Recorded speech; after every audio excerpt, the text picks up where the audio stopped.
You want to get hardcore?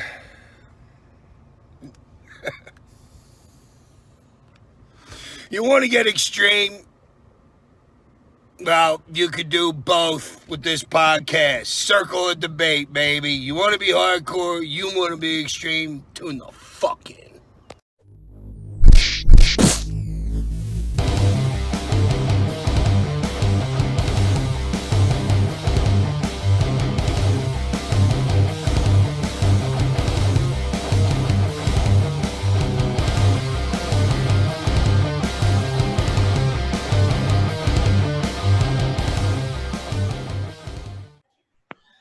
Welcome, ladies and gentlemen, to the Circle of Debate podcast, episode numero 11. 11, ladies and gentlemen.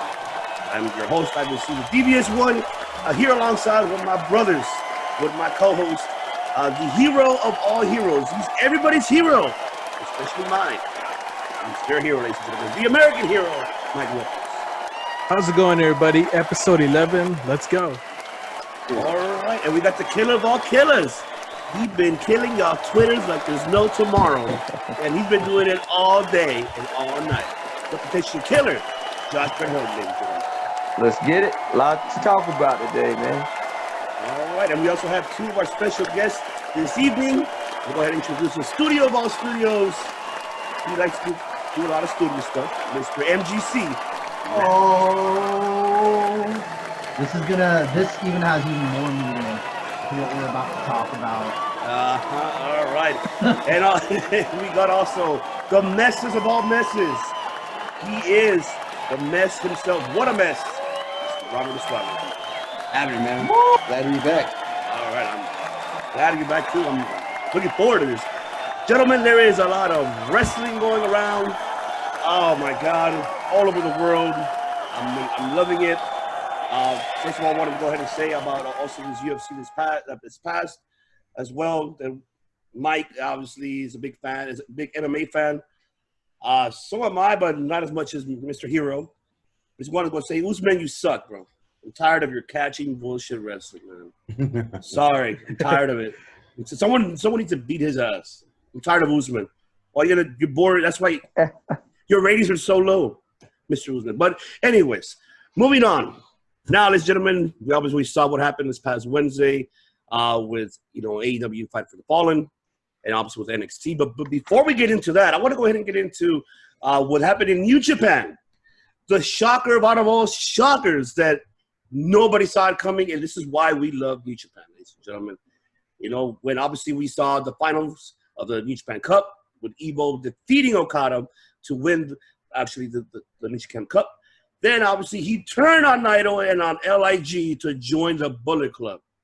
And obviously, then from there, he moved on to go ahead and defeating Naito for the IWGP Heavyweight Championship and the IC Championship. So, in Dominion, a lot of titles changed. So, I'm going to go ahead and ask you guys, first of all, your thoughts about Dominion. So, before I even get into Evo, let me ask Mr. What were your thoughts about the show, Dominion? Did you enjoy it? Awesome. It was amazing. Yeah, like you have no idea if you're not familiar with New Japan.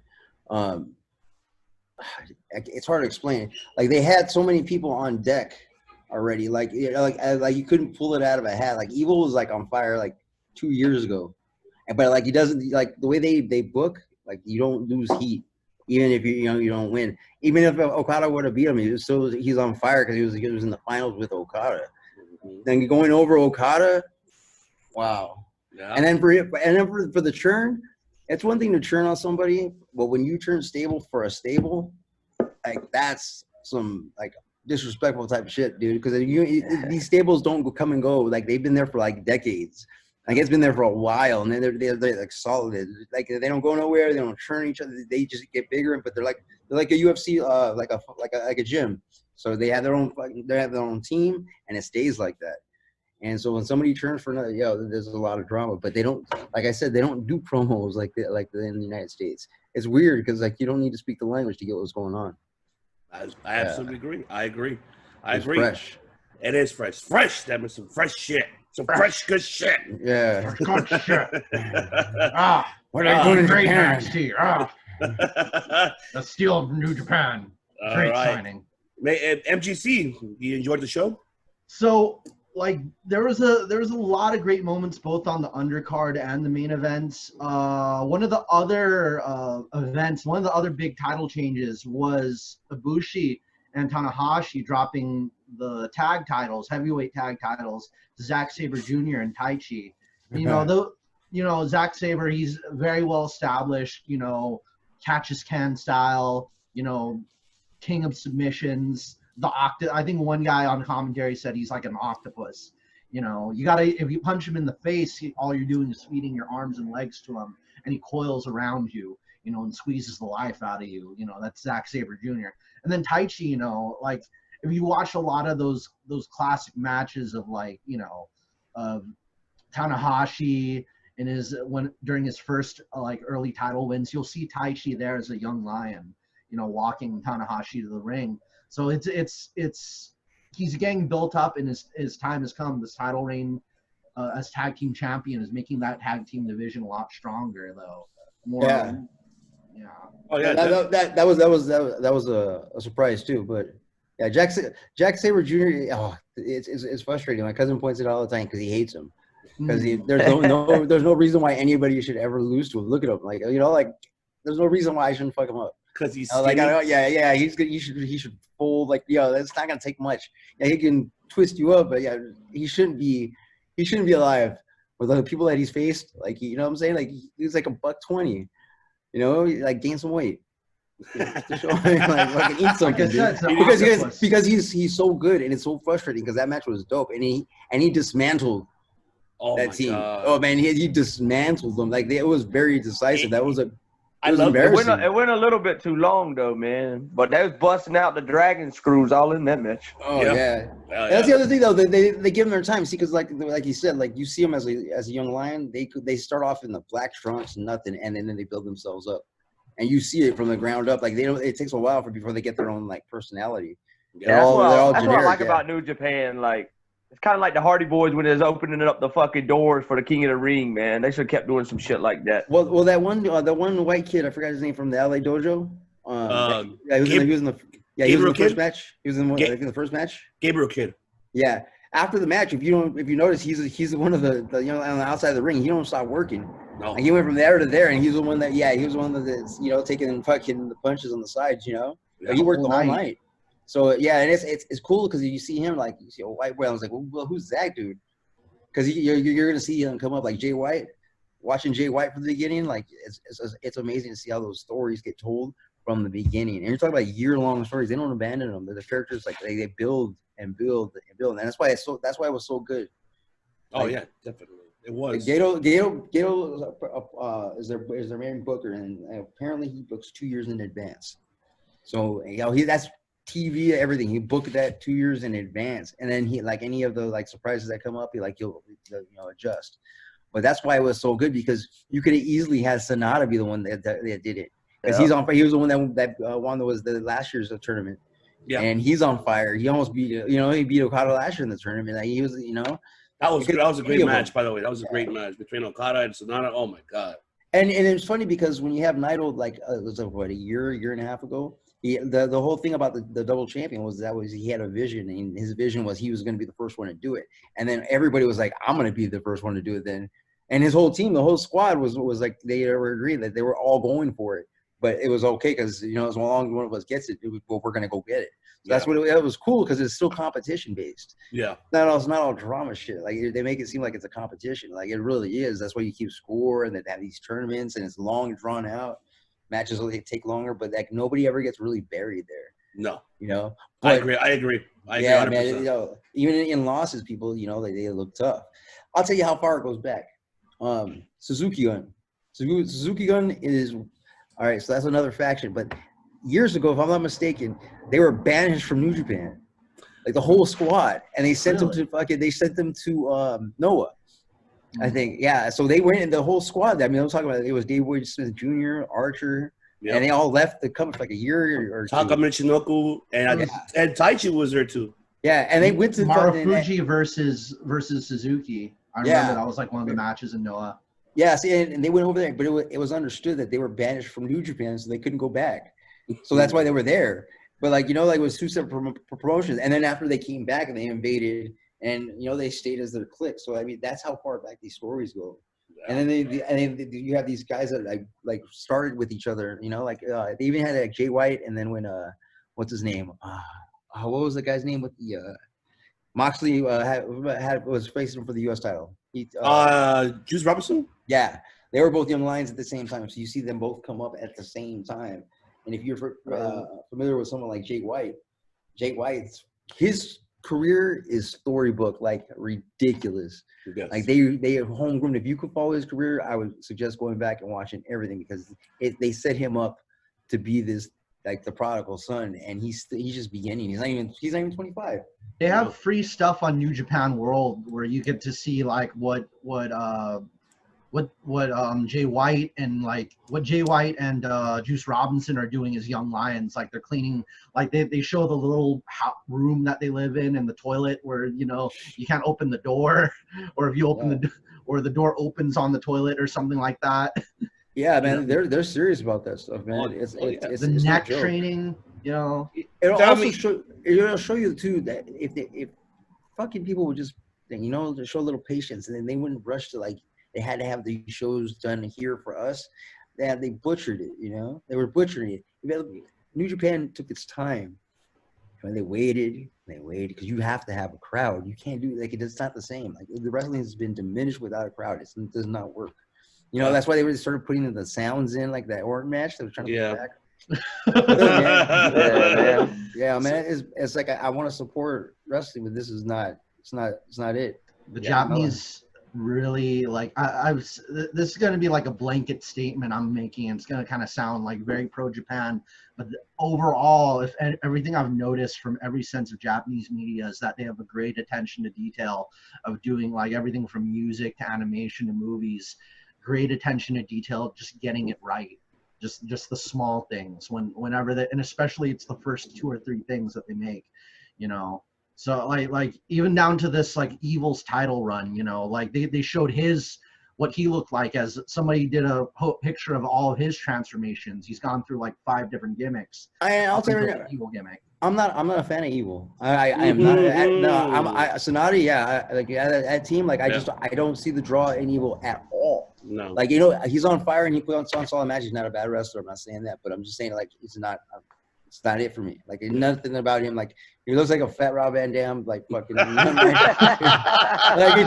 it just went without the moves. Like it just. But Sonata to me that should have been the guy with 2 titles, but he didn't have as much heat. Right. But now Evil's got 3 titles, right? Yeah, he's got 3. Oh yeah, that's right. He has 6. He got that 6. Yeah. He got the 6. No one's done that. No, you're right. You're absolutely right. And it came out of nowhere. Yeah, he's triple crown champion. Yeah. Yeah, holding it all at the same time. Yeah.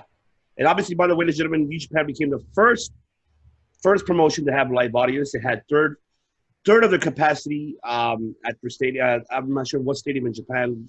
It was Osaka-jo Hall. It was packed for rafters, dude. Yeah. Everything was perfect. Everything obviously was a little bit social distancing. Everybody was forbidden from cheering. Everybody was forbidden from cheering loud because I guess that would make spit come out of your mouth and stuff like that, and more moisture in the air and their breaths. So, and everybody was wearing a mask that was there like this. That's how they usually watch the wrestling anyway. Like they always been with their mask on, even before the pandemic. They pay attention more, like and you could hear it get quiet and get loud, at the right times. But people are watching. They watch it like they're watching a play. Yeah. About how many thousand people were in attendance?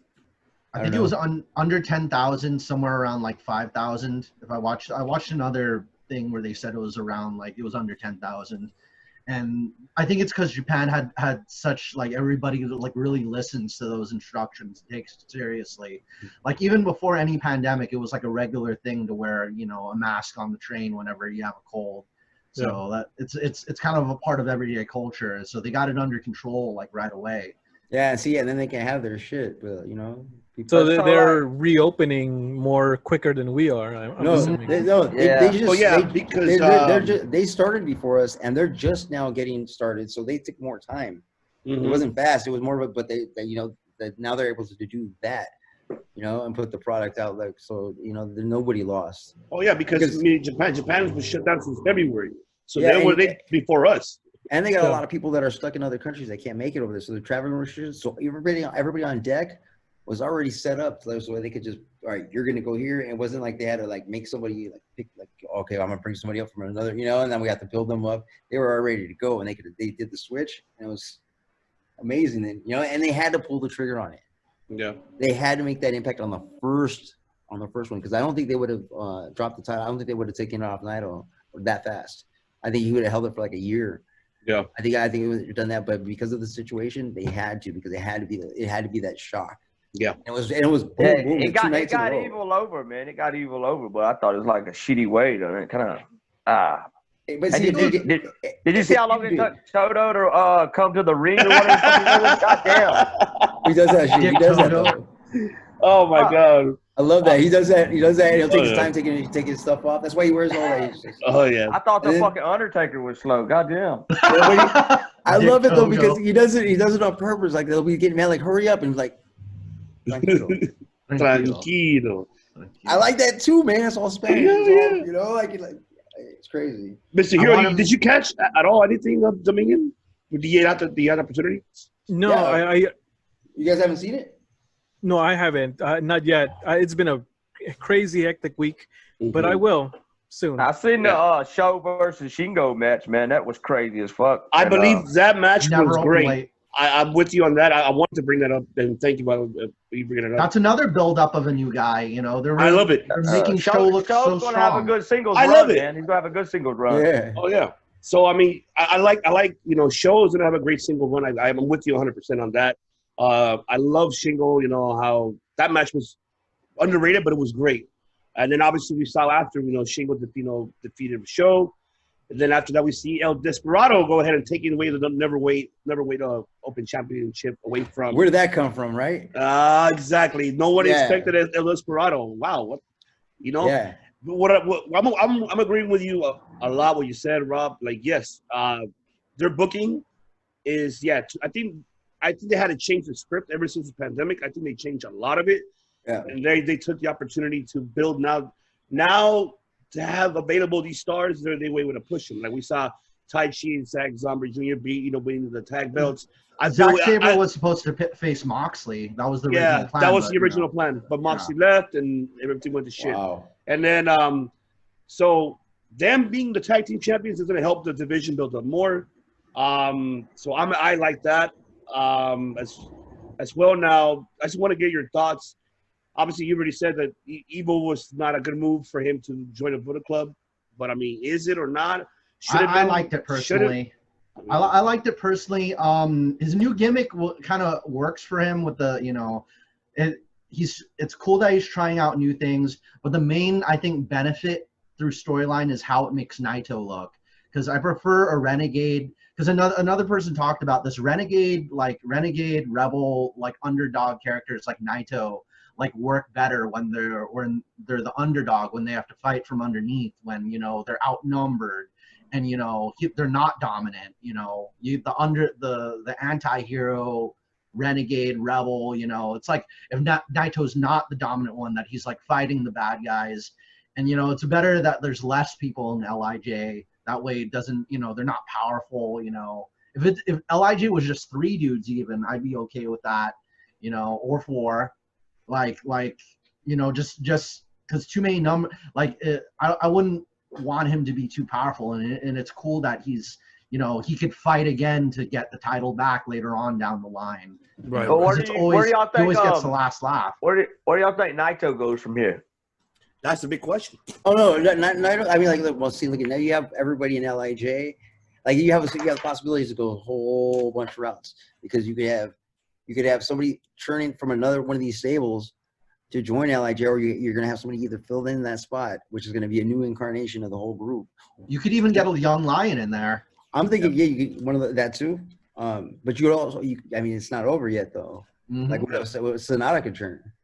That's right. Sonata could turn. Sonata was his tag team partner too. Like anyone can, sure, or you could have a double switch. You could have somebody from the Bullet Club come in over.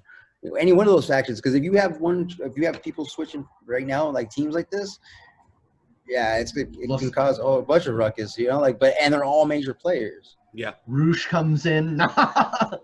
You see that, you know, like it's crazy. Oh yeah, and then obviously we saw on that night when Evo won the championship, we saw for the first time in a long time since he came out of retirement, and I believe it was 2016 he came out of retirement, or before that. Dick Togo, which nobody knows who Dick Togo is. Let me just give you a heads up, gentlemen. He is a former member of the Attitude Era Kaientai, along with So choppy your pee. Choppy pee. Kaientai. Wow. Kaientai. So Dick Togo, I mean, we haven't seen him. Wow. Since then, the match that I saw with him was at Evolve versus Chris Hero, and that was a long time ago. That was a good match, actually. It wasn't bad. So now, you know, Togo joining the Bullet Club as well. Now that we have this new faction, what does it mean for Jay White? What does it mean? For the rest of the Bullet Club. So that's what I was wondering too, man. Like, what happened with Jay White?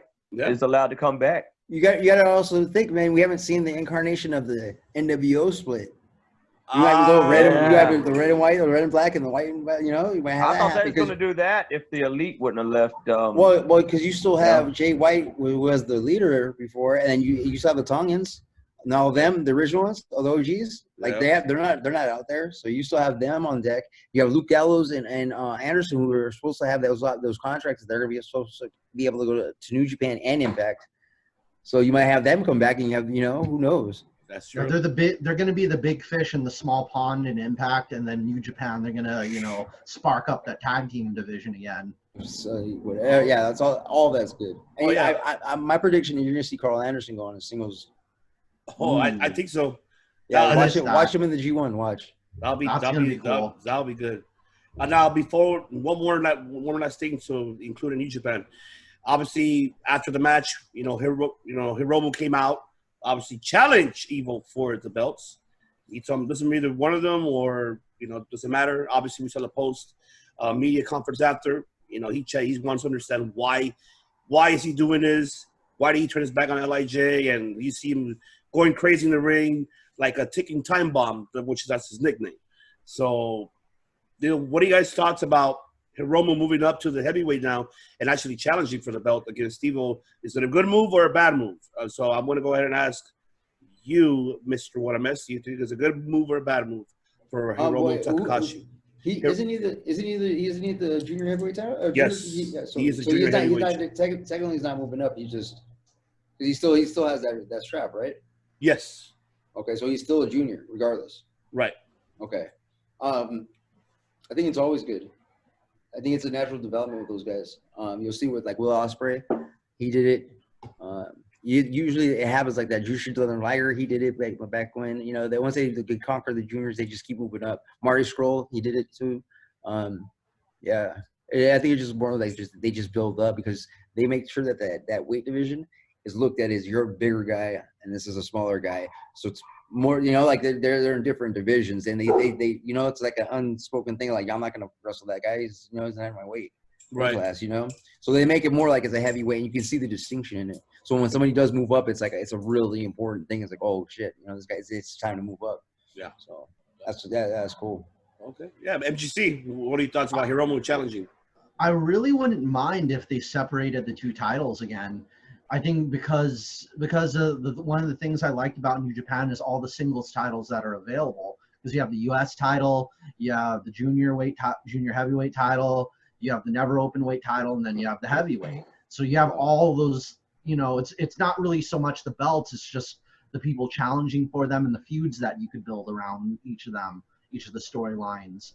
So I'm thinking that's what they could possibly do with Hiromu, because I mean Hiromu having those two belts right now, I mean it could work, but at the same time it just for me it feels kind of early. He would have three. And you know, that's what makes everything so good, because whenever you're fighting for something, they're all fighting for something. So there's all these belts that you're going for. They're like everything is supposed to mean something. Mhm. They're not just like feuds, like, oh, I'm gonna fight you because like all these stupid ass storylines, Mhm. Like there's nobody's getting married on New Japan fucking programming, no one's gonna like, come on. Cheating on my wife, whatever. Cheating on my girlfriend. They don't have no cut scenes in the hotel room kind of shit, dude. Like, Gold Dust, like, oh, you need to tag team with Gold Dust. I mean, they have some. Well, they don't even really have anybody over the top like that, huh? No, everything was like pretty much, Or Yano, but that's his own thing. Oh, God, he's still bootlegging DVDs. He's still doing that. Yeah, duct taping people for the count out.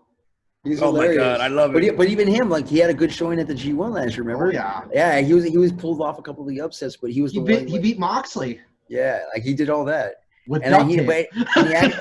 He had good matches. Yes. Like, he wasn't such a clown. Like, he can go. But he can go when he's serious, though. When he's serious, because I don't like Yano either, but after the G1, I was like, damn, he's pretty good. And like then he early started talking about Chaos his background. Early Chaos Yano was like pretty powerful. Yes. Here's something like nobody here knows anything about. Toru Yano is in this Japanese drama Japanese drama show where it stars a K-pop girl. Toru Yano's in it, and this J-pop guy is the main star. And basically, he's the son of the Prime Minister of Japan, and they have a toothache, and they switch bodies. So he switches bodies with his dad, who's the Prime Minister of Japan, like right in the middle of the speech to Congress. Like a Freaky Friday. Yeah, it's Freaky Friday, except like your dad's the Prime Minister. Yano. Yeah, and Yano's in it. So Yano, it's a bar that's chaos themed. They've got like figurines of Nakamura and Okada at that. Well, it's a restaurant, and then Yano's always there eating like pork katsu curry, and he's like, "What the heck are you doing here?" Yeah, that's a thing I heard out there. Like they don't have sports bars; they have like wrestling bars. Yeah, that's how serious it is. It's like it's different, dude. One day we'll do it. Circle the Debate Bar. I think that place is real too. I think that restaurant's a real place too. Oh no, yeah, I'm pretty sure it is. But yeah. Oh yeah. We'll talk about that after. I'll tell you guys the name of that show, but you guys can move on. Yeah. I'm gonna find out the name. All right, so we're gonna go ahead and move on with New Japan now. Let's move forward with AEW. Fight for the Fallen. I enjoyed it. I love it. And by the way, ladies and gentlemen, obviously this time AEW finally snapped the losing streak on the viewership. They finally won. Yep. So, they won 788,000.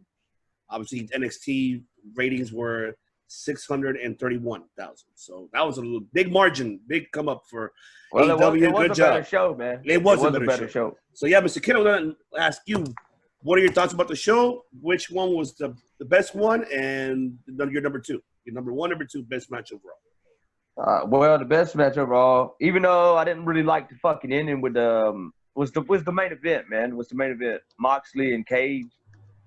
I feel like that was a pretty fucking good match with Cage doing a suplex on a steel barricade to Moxley and everything, and then Moxley putting the submission on him, and then he was the story he was telling was he was about to put him out of commission again with another injury, and Taz just throws in the towel. I mean, that to me, it kind of like a lot of people didn't like the ending like that, but it's a way out to keep Cage looking strong and him not eating a pin or tapping out.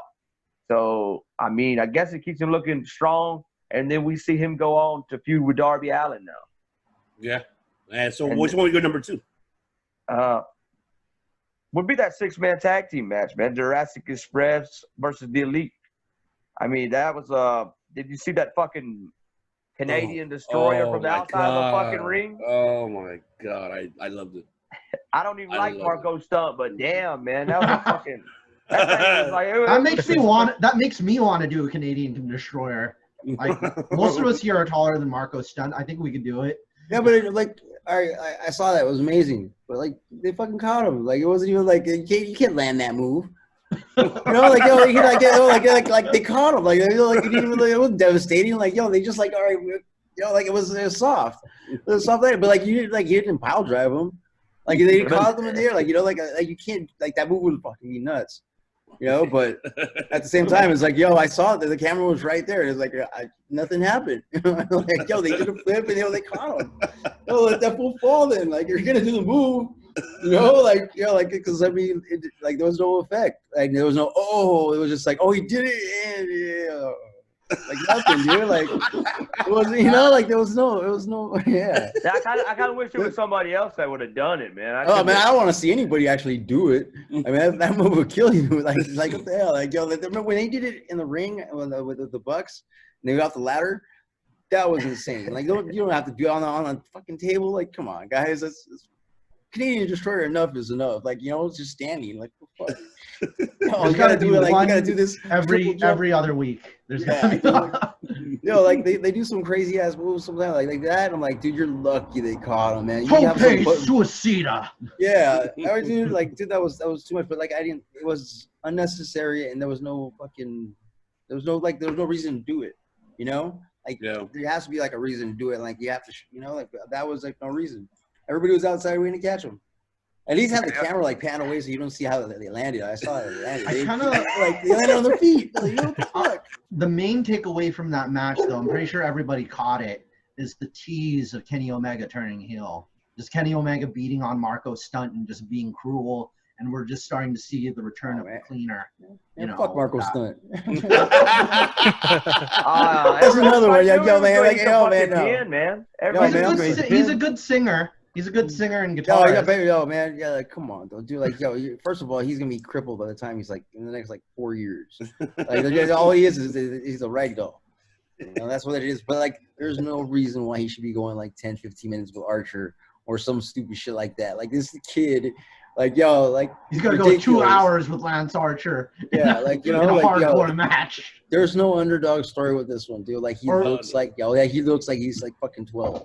Or Teddy Long booking Marco Stunt. You're gonna have Hell in the Cell with the Undertaker. No, fuck that, dude. Like Omega wrestled that 9-year-old girl fucking is bigger than Marco Stunt. She was legit. I would job to her. I would job to her. Yeah. But never Marco Stunt. Come on, dude. I'd like to jam with Marco Stunt. He's a good singer. He looks like he would be one of those little fuckers, man, that's supposed to look young and that's in pornos, man, and the woman just carried him around and shit. You know what I'm saying? I've seen that. Put him in her purse. Yeah, my Marco Stunt. Here I am. What's up, guys? He's like, I'm 43. He's using his head. He's Marco Stunt, little ass. Mr. Hero, what were your thoughts about the show? Fight for the Fallen. All this talk has got me thirsty here. Hey, it's Thirsty Thursdays. Thirsty Thursdays. Yes, it is. Oh my goodness. So Dynamite, right? Fight for the Fallen. Yes. I found it interesting how the main event ended, and it does open up possibilities in the future for managers to have a bigger role in the match itself. I see a lot of wrestlers having managers in AEW, so it's not going to this kind of goes to show that it's not just going to be them shouting at the people in the ring just for show and all that it's going to be that they actually have an input in what goes on or the decision of the match, to have that sort of power. You throw in the towel and end of match. So I like it in that sense. What I don't like is that, they gave him the FTW belt, and I don't know, it just felt like they just gave it to him, and it wasn't really much there. But hopefully in the future weeks, we'll see that get defended, or maybe he will defend it against Darby Allin, or something comes from that. Right. But yeah, it'll be interesting to see in that front. I also enjoyed the FTR versus Lucha Bros match. Yes. It's interesting to see, and I believe this is the first time that they go against each other. Yes. If I'm not mistaken. First time. The caliber of wrestlers these guys are, that they're able to do a lot of cool stuff in their match. So I really enjoyed that, and Yeah, of course. Overall, Fight for the Fallen was a better show than NXT. So yeah, I mean, I hope they keep on winning more weeks, and we get more interesting um, fight cards in between the companies. So the fans are the ones who win in the end. Absolutely, I'm with you on that 100%. The Fuck one, that. but you No, know, I disagree. I disagree. okay. And that'll show you the difference between the booking styles with New Japan and AEW, and this is where they go wrong. Mhm. You shouldn't have put Cage. You shouldn't have shot him straight to the main event. First of all, Yes, you got to build that Okay, monster up. Granted. And you got to build him up. Now to me, Cage looks actually, or was it injury prone and fucking he has a weakness. He's not a machine no more. He's beatable. Eddie, like it's now he's weak. Go for the arm, because that's what they were going at. They were going after the arm that he had surgically repaired, because they ended up talking about he was supposed to be there earlier and blah, blah, blah. So now he looks weak. They probably want to bring him down to the level of the smaller guys, since AEW has a lot of like high flyer, you got to lower weight start from the dudes. bottom and work him Probably up. what it He should be feuding with Cody first, maybe. It's true. It's true because I see someone like Dark Order guy. I'm forgetting his name. Brody Lee. You know how he's kind of an afterthought now in the main event scene, and he was just challenging Moxley for the title not that long ago, and I feel like guys like Hager and Brody Lee and now Brian Cage are kind of suffering by that kind of booking of you just show up and here you go, title shot. Who else wants a title shot? You can't run the weekly show or a show like this like an indie show, and that's what those are all indie wrestlers, and they're doing indie spots, they're doing indie everything, so the continuity is not there. You got I get this match this week, but it doesn't go until next week. It doesn't have that fucking there's nothing there. There's no content. It's like all scissors, no steak. Like they all have to do every one of their fucking moves. Like it's too much. Like they don't spend time to tell the story. So that's where they're losing out, because if that was an indie show and you don't see that every week, that's a hot show. Right. Because you're seeing these big names and they're doing their shit, because you see them fucking once a month. Maybe if you get the tickets to that show. So so that's why it's hot on the indies. But if you see them every week and they keep doing that, it's just repetition, and it's like, oh, it's the same shtick. Like Kenny Omega, you cannot escape. Like you have to do that every match. Every match, you got to do the Terminator every match. Goddamn it, really? I got to see that every fucking. Come on, dude. You don't have to do save that shit. Or it doesn't have to be done where I have to see everything. I got to see 6 fucking false finishes for every fucking tag match or some shit. Nobody should be kicking out at certain moves. And some guys don't deserve that kind of pop. They can be built up in other ways. I think there are 2 things we shouldn't be afraid of seeing. Is that I think we shouldn't be afraid of seeing heel versus heel, or big guy versus big guy. Because right now I've been because AEW has a good chunk of big dudes right now, and it would be kind of interesting to have put them off against each other. Because one of the most interesting matches I've seen in WWE in the past so many years was Samoa Joe versus Brock Lesnar. That's probably the match I enjoyed the most. So I want to see Brody Lee versus Jake Hager, or Lance Archer versus Brian Cage. I want to see a good just different, more varied body types and big guy matches kind of go on. I think the match I've been waiting on was Jake Hager versus Kenny Omega, since Kenny Omega has a little bit of an MMA background. And I've never seen Kenny Omega work with a tall, big guy. And I've seen him work with a guy like Michael Elgin, who's just thick and big. Yeah. He's just wide. But I've never seen him work with somebody with the body type of Undertaker or Kane, or any of your just basic chokeslam dudes, chokeslam powerbomb dudes, or a Kevin Nash type body type. I've never seen him work with a long, tall dude. The other thing was. If you want to talk about match by match, if you don't mind me bringing up this match right away, FTR versus Lucha Bros. I thought that match and the finish to it, mainly the after events to that match, further established them as heels. rather than just keeping them kind of in the ambiguous area.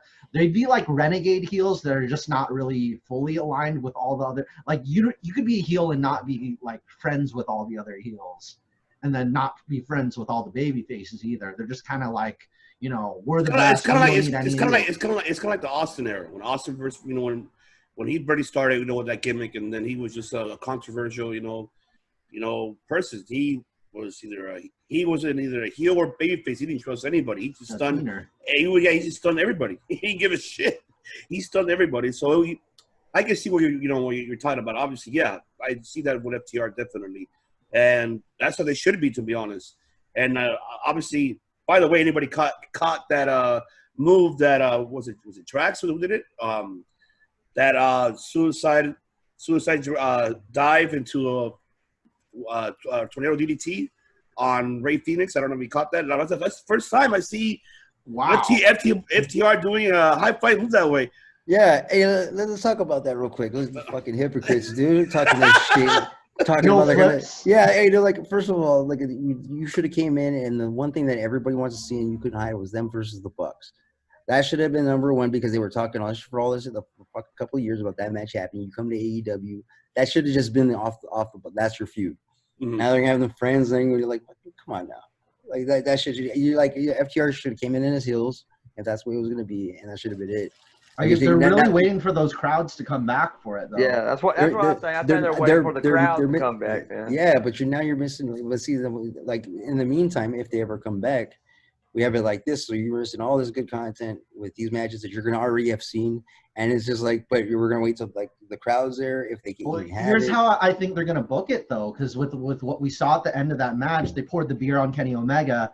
What I think is going to happen is Omega Page are going to drop the titles to FTR, and then it'll be Bucks versus FTR for the titles. So you'll have both the belts on the line, and you'll have the crowds back, and then you'll have like all, the stakes will be raised, maybe once that comes back.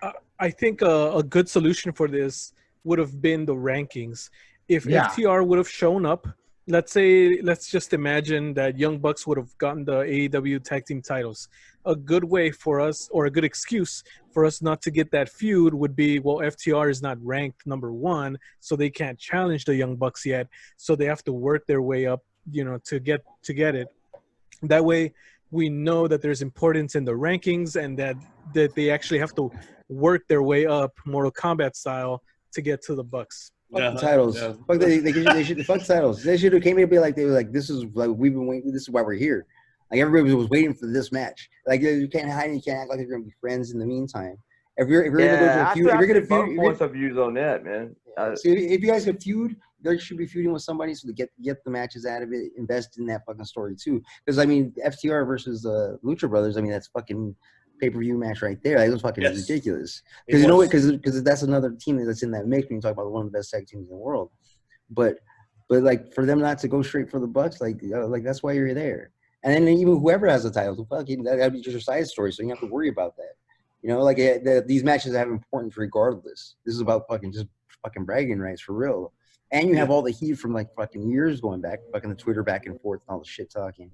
Then you go there. You go. It has built for you to establish it right there. So now you're gonna have those matches that were in AEW. That feud happened there. But you got the whole feud. Now you have to have this backstory where they're friends, and now they're gonna. Now they have there's turmoil. Well, I guess pouring the beer on Kenny Omega just put the friendship down the drain. So I gotta. Yeah. I want. I think they're gonna slowly just antagonize them more over the weeks. Maybe like slap Matt Jackson in the face or something. Or I don't think I could take Kenny Omega seriously as a heel anymore. I can't either. I just can't. Too much watching being the elite is like you cannot escape. Like he keeps saying it all the fucking time. His stock has dropped, man, since he left New Japan. Bad. Well, if you notice that he doesn't look the same. Like ever since New Japan, like he's less stockier. It's a whole different world. Now he's actually. I think it's the first time that we see Kenny Omega being comfortable, because it's like he worked his ass off in New Japan, and we all know that for a fact. There's no to it. He busted his ass, worked his ass off with injuries and with a broken fucking ankle. He's done that, as well. No, broken shit, I believe it was. But he worked in New Japan like that and still put a good damn show. So I mean, all respect to him. That he's obviously he's taking this big break and pushing other talent, and I love it. Now, will we see him turn heel? Maybe so, but I don't think it's gonna be him. I mean, it might be. Obviously, it's teasing more Adam Page. We saw what happened after that. We saw obviously the FTR joining Adam Page, having at the bar, having a drink. That's honestly, I want to ask your thoughts about it. So I'm going to ask Mr. Hero first. Do you see FTR, Adam Page, faction right there, a trio faction? Does that sound good, or does it sound bad, or what do you think about that? Trio faction, maybe not. I don't think they would go on and have a name, or anything like that, or anything official. But they look good together. They look like they're it fits. Yeah, I mean, this whole Adam Page heel turn has been teased for a while, but I honestly, the swerve could be Omega. That could be the swerve right there. We're expecting one thing, and then all of a sudden somebody else does it. So I don't know. As a faction, FTR and Page, I don't see that. No. Well, here's what they have in common, though. So, like, FTR is from North Carolina, and Adam Page is from Virginia. Those are pretty close together, and there could be some kind of Southern theme. They're smart Southerners, because FTR on two different podcasts, they talked about, because we're from the South, we don't want people to think we're stupid. And Adam Page, he's a teacher at a high school. Yeah, it's like because that's what Vince McMahon, said about like Southerners. You like the whole idea that like Southerners are stupid, and they don't like that whole idea that that's what it is. And Adam Page, he's an example of a smart Southern man. He's from Virginia. He's a teacher at a high school, very intelligent guy. So it could be some beer drinking, intelligent Southern faction, like smart Southern boys or something. Southern scholars. You don't see Adam Page as having a fucking problem drinking. Like that was getting drunk all the time. He's like a drunk now. He's a smart drunk. Smart drunk. He's going. Man, don't you gotta work? Like go cut a promo. Like if it was. Oh my God! Just like that one video. He was like. Like what? Oh my God! They caught it right at the moment. Not with the can, with the jug. Always with the jug. Man, I would rather see fucking FTR and MJF, as a stable. That's a good one. That's another good one. As a fucking heel stable, and they just keep talking shit about the way AEW's doing everything. That's what I was thinking. Everybody in AEW. The Sons of Cornette. Mud shows, yes, the Cornette stable. Motherfuckers. Oh yes, yes. That's the Sons of Cornette, is what you heard it here first. You heard it here first. Yep. From Mr. Killer. Yep, that's it. That's good shit. Good shit, Josh. The best factions are the ones that are based on an idea. Their idea is like wrestling should be pure. There shouldn't be anything funny about it. Blah blah blah. That's the perfect. We represent the ideas of Cornette, and then they antagonize the baby faces who are more prone to comedy and stuff like that. Right. That's why they were supposed to come in. Also, man, it would be like I don't know what the fuck he's doing right now. I guess he's still with NWA or something. But if Adam Page was like sitting at the bar drinking a beer or something, and all of a sudden like James Storm debuted, come sit beside him, start turning up, and they became a team for a little while, man. Yeah, Southern boys. That'd work. Yeah. Make a faction. Yeah. Well, let me ask you guys this question now. Because right now we're seeing a lot of managers in AEW. Now we saw obviously Vicky Guerrero now is going to manage Nyla Rose. I'm seeing there's a lot of managers now coming out. Now my question is to all of you, so I'll go ahead and ask you, Mr. What a Mess. Is this a good move for AEW pushing manager roles more, or do you feel that's gonna like die out later on? Like, what are your thoughts now that they're doing this more often? You have Taz, you have Vicky, you have Jake the Snake, you have Tony Blatcher. You have, obviously, now Vicky. Who else? Arn Anderson. So it's like, that's a lot of manager roles. I mean, what do you guys thought? What do you thought? You need it. Like, there's a reason why you have them there in the beginning to begin with. Like, they serve a purpose. Like, they need to be there. A lot of these guys need mouthpieces. Like, they can't talk. They're not good on the mic. Vicky Guerrero, and that I think that works perfect. Like they just I think that meshes. I think that fits, especially with it just fits. Like I like it. And I think she's annoying, but she's her mouthpiece. Excuse me. Yeah, she's already got I think it's perfect. That theme music though. Oh. That too. But you know what sucks is that you don't see that many managers like WWE. Like there used to be those those people that had their stables. A lot of them, yeah. Bobby Heenan. Like in the 80s, man. Yeah. Yeah, I think it's good. I think it's good to have that because it adds to the character. You know, that's character development. It grows The Mouth of the South, Jimmy Hart. You know. Yeah, I mean that right there, like the Hart Foundation. Like it all went together and like it made. Oh yeah, with Jimmy Hart. It painted that picture. Yeah, all these pieces Hart, matter. Yeah. Yep. You know, like it does, but you got to use them right. In the Legends of Wrestling game, whenever you pick Hulk Hogan to wrestle with, you always have Jimmy Hart like coming with them to the ring, and then in the corner like pulling the leg of of your opponent in the game. So yeah, anything comes in handy. Yeah. Mr. Killer, good move, bad move for AEW doing manager roles. I mean, I like it, man. I think it takes us back to the early 80s and 90s, man, because we don't see many managers in any other companies right now, especially WWE. Like, who else they got? Like, Selena? I mean, there might be a couple more. Paul Heyman? Yeah. We rarely see him now. This is with Brock, dude. That's just Brock's guy. Yeah. Yeah, you know, like, but look, he serves a purpose. Like, that's a great example of a great manager. You know, because without him, Brock, like a better way to use the legends than what other companies do, though. Agreed. You know, job them out. It doesn't really have to be like the legend. It just have the people that's their characters. You know, that's what they do. They're the managers. They're not trying to be a wrestler. That's what they do. And, you know, like it serves a purpose, but you got to be utilized correctly. Definitely Done right. Yeah. Mr. Hero, good or bad move for AEW to manager role? Good. I'm all for it. You know, it's good to see legends that can come back and play a role in today's era. And you know, you have guys like let's say Goldberg or The Undertaker that wrestle too long, or you know, up until their bodies can handle it, but it's not necessarily a good idea. But I think that having this kind of manager role could you know, you could give it to someone like Goldberg, right?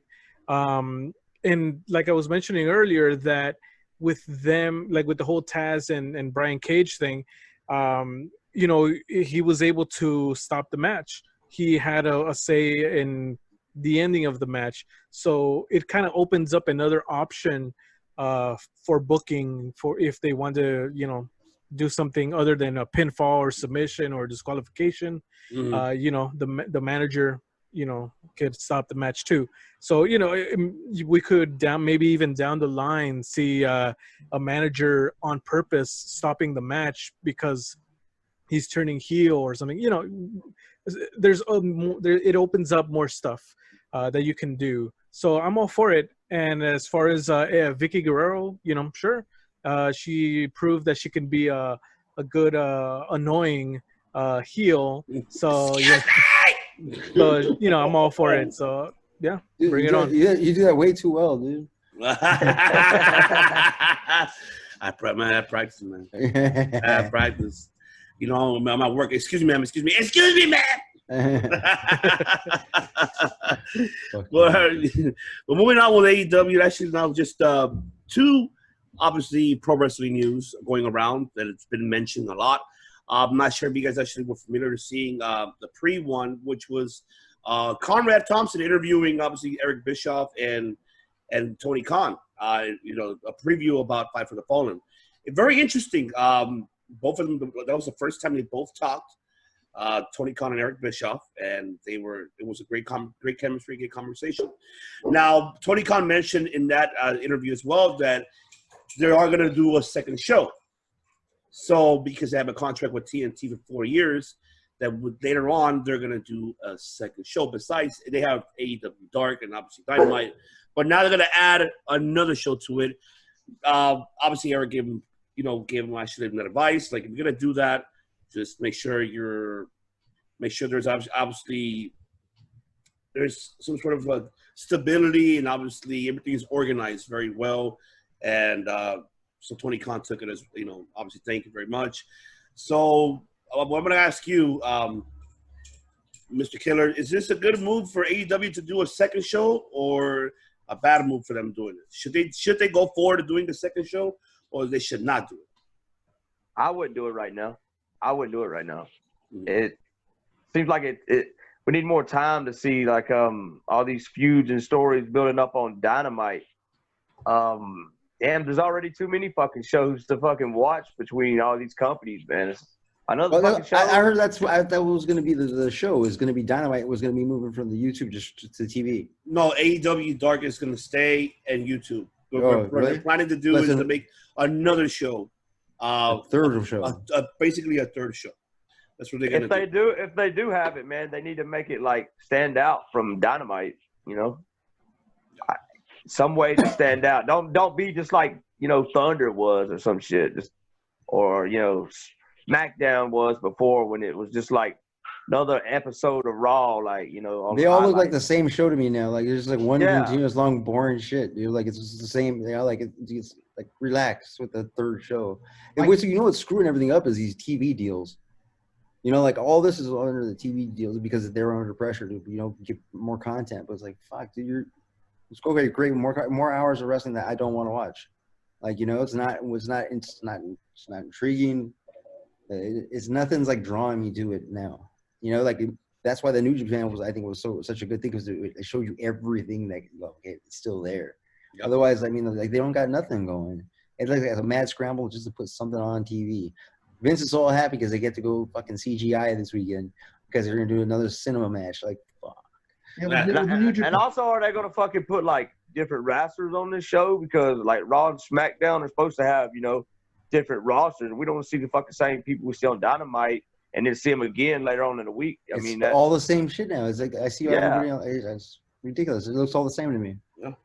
There's nothing. Yeah, there's nothing distinctive. There's nothing setting it apart, and it's nothing. It's really like it's not wrestling like without the crowd, it's without the reactions, without it being organic like that. And it sucks because like I want to support it, but it's like at the same time it's I'm losing more and more of my interest because they keep trying to push this shit. They should just like, all right, these are the people that want to wrestle. These are the people that are here. Fucking, you have fucking people that are showing up that should be your dudes right now, man. And you fucking just flop on. Yeah. Fucking wasting these cats, like it's just fucking for these TV deals. Yeah. Screwed up everything, man. Vince don't know what he's doing. Fuck Vince. Oh, no. Mr. Hero, you think it's a good move or bad move, AEW doing a third show? Or, yeah, pretty much a second show. No. Not at this moment. It, like Eric Bischoff said, because he tried it with Thunder and, it didn't really work out, or it wasn't the best thing. I remember in an interview, he mentioned that he wanted to build Thunder around Bret Hart. So if AEW is going to do another show, I would base it around a star, somebody that is going to be kind of the top player in that show. Not necessarily a brand split, but there has to be something, an attraction that gets people to go over there on that side too. I noticed that sometimes in Dynamite, not every wrestler participates. There's some that appear one week and then they skip a week and then they appear on Dark or something like that. So I feel that maybe that could be a good option for them to appear in the next show with whatever it's going to be named. Like alternate it. Yeah, you alternate it, and you have the TNT belts being mainly defended on that show, while the main title on the main show. There's options, there's ways you could go about it. They are definitely going to have to get more talent, I feel. And they have to deepen their roster so that on both ends, and who knows, maybe this will end up in another brand split. But we'll see, we'll see what hopefully happens. Not. Hopefully not, no. The last thing you want to do is any other show? What the fuck, Yeah, the last thing you want to do is follow fucking Eric Bischoff anywhere. everything he touches sort of fuck, Eric Bischoff, he didn't get, As Eric Bischoff would say, "Hey, I wasn't there. I wasn't there." Oh yeah, don't take, I wasn't there. I don't remember. He always Yeah, says like, fuck him. He doesn't know what he's doing. Yeah, Thunder. Oh. Yeah, you guys, less is more. Less is more. Well, absolutely. WWE should 2 hours. 2 hours. Like bring it down. Like you don't have enough. Yes, I can't sit through an entire episode of Raw. You want to give me more content? Like Jesus Christ, how many shows do we have to watch? Yeah. Like that was too much. Like, I guess the demand is there, or 15-minute sponsors promos. are willing to pay. Obviously not, because I don't care who's. You guys talk about ratings, like they're in the shitter, dude. Like you're talking about you won. What did you win? You won. Like these are numbers to be proud of. Like what they put up. You're not impressing anybody. Right. I would try to like avoid talking about the numbers. Right. If you're talking about the TV stations, like why the fuck? That's why they canceled that show for WWE. Yeah. I was like, why the fuck are we? Like it's not. It looks like a devalued fucking product, and they're like, I bet you they're kicking themselves in the ass because they got nothing now. And it's just this COVID shit fucked everything up, man. That's what I mean. It really did. Like it sucks, but like COVID. Yeah, COVID actually. This pandemic has screwed everybody over, obviously, around sports area nationwide. Wrestling really took a hit. Especially wrestling, MMA, and obviously football, baseball, everything. Everybody took a hit because there's no crowd. There's nothing that you really get excited. MMA is just fine. UFC did a pretty solid card this past weekend. They did, but I was just disappointed on the main event. That was it. I was just bored in the main event. Just wait, man. Just wait until these cats all start getting fucking sick. It's only a matter of time, dude. Like, and then once someone has some real damage onto them, then there's gonna be no wrestling because that's gonna suck. Yeah. So back to the two shows thing. There was two things. So SmackDown had a lot of big main events: Brock Lesnar versus Hulk Hogan, and Kurt Angle, Rock, Undertaker, triple threat match. Like they've had big matches on SmackDown, and they made it work even without a brand split. Like Mike said, alternating talent's a good way to go about it. So everybody's always fresh and not overworked from week to week. But I think I talked about this off air. The possibility, because when they were talking about like different partnerships with like New Japan or Ring of Honor or NWA, I was thinking one of like the dream scenarios in my mind was having the not Thursday, maybe Friday or Saturday night show be Ring of Honor, and it being its separate world, but whoever wins belts is shared.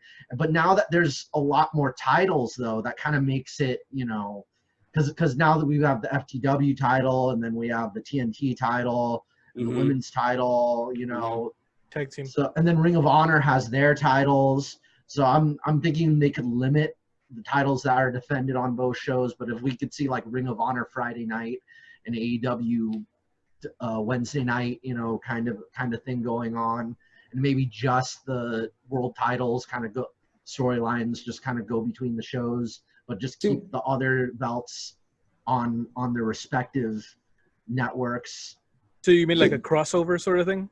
Yeah, but only with the world title, or maybe they wouldn't do it. Yeah, I'm just telling you that right now. And the other thing is like Bullet, the missing storylines with Bullet Club, because there's like unfinished business there with Bullet Club. But see, the thing is that Ring of Honor, they have a commitment with New Japan, and that's their commitment with them. It's about who would be ranked the top. Yeah, because everybody wants to be number one. Mm-hmm. I mean, and you guys got to take in consideration the only reason why they had a brand split is because there was everybody was combined into one company, and there was no competition anymore. Exactly. So without any competition, it wasn't working. So you had enough wrestlers to split the company, and it was such a big roster, and you had no competition out there besides yourself. You didn't have TNA. Nothing was on the radar. TNA wasn't there yet. Nobody was. Not even nobody NWA. Talked about New Japan. Nobody. Yeah, agree. Absolutely agree. Yeah. So now it's different now. So like the brand split doesn't make sense. Or if we're going to do it, it needs to be like two separate fucking things completely. It couldn't. It's not in Survivor Series. I know something like where they're going to crossover. It had to be separate. Right. But they won't do that. They keep shaking. We're gonna have a shakeup. So fucking why? Shake him, damn it, shake him. SmackDown was a great show, even before the WCW absorption. And that was still all one acquisition. roster. It was all one show, like it just. Yeah, that was good. Yeah, but see, that was when Paul Heyman was running, and he was doing a great job with the roster. It wasn't for him, Eddie, like Eddie, Benoit, and Edge, and Angle, and people that he had in the roster. He built them up. So, I mean. It was another time, man. It was a different time. Yeah, absolutely. It's all different. But speaking about that, I also wanted one more thing before we go ahead on the break. I want to go ahead and I heard Booker T on his podcast, obviously, mentioning about, the anniversary of the Women's Evolution. We did discuss this with Mike and Josh on our previous episode. Check the archives on our YouTube channel, ladies and gentlemen, about doing Women's Evolution Part 2. He's pushing for it. I mean, everybody is. His statement was, I want Evolution Part 2, but obviously they need a big name, like they need Ronda or, anybody big name. He's saying the big name should be Tessa Blanchard, go to WWE, and do Women's Evolution Part 2. So do you guys agree with that? So I'm going to go ahead and ask you, Miss Hero, do you agree with that? Do you agree with his statement? Should Tessa go to WWE? And, because of her, it'll be a Women's Evolution Part 2? Or they should just do it without her? I mean, you tell me.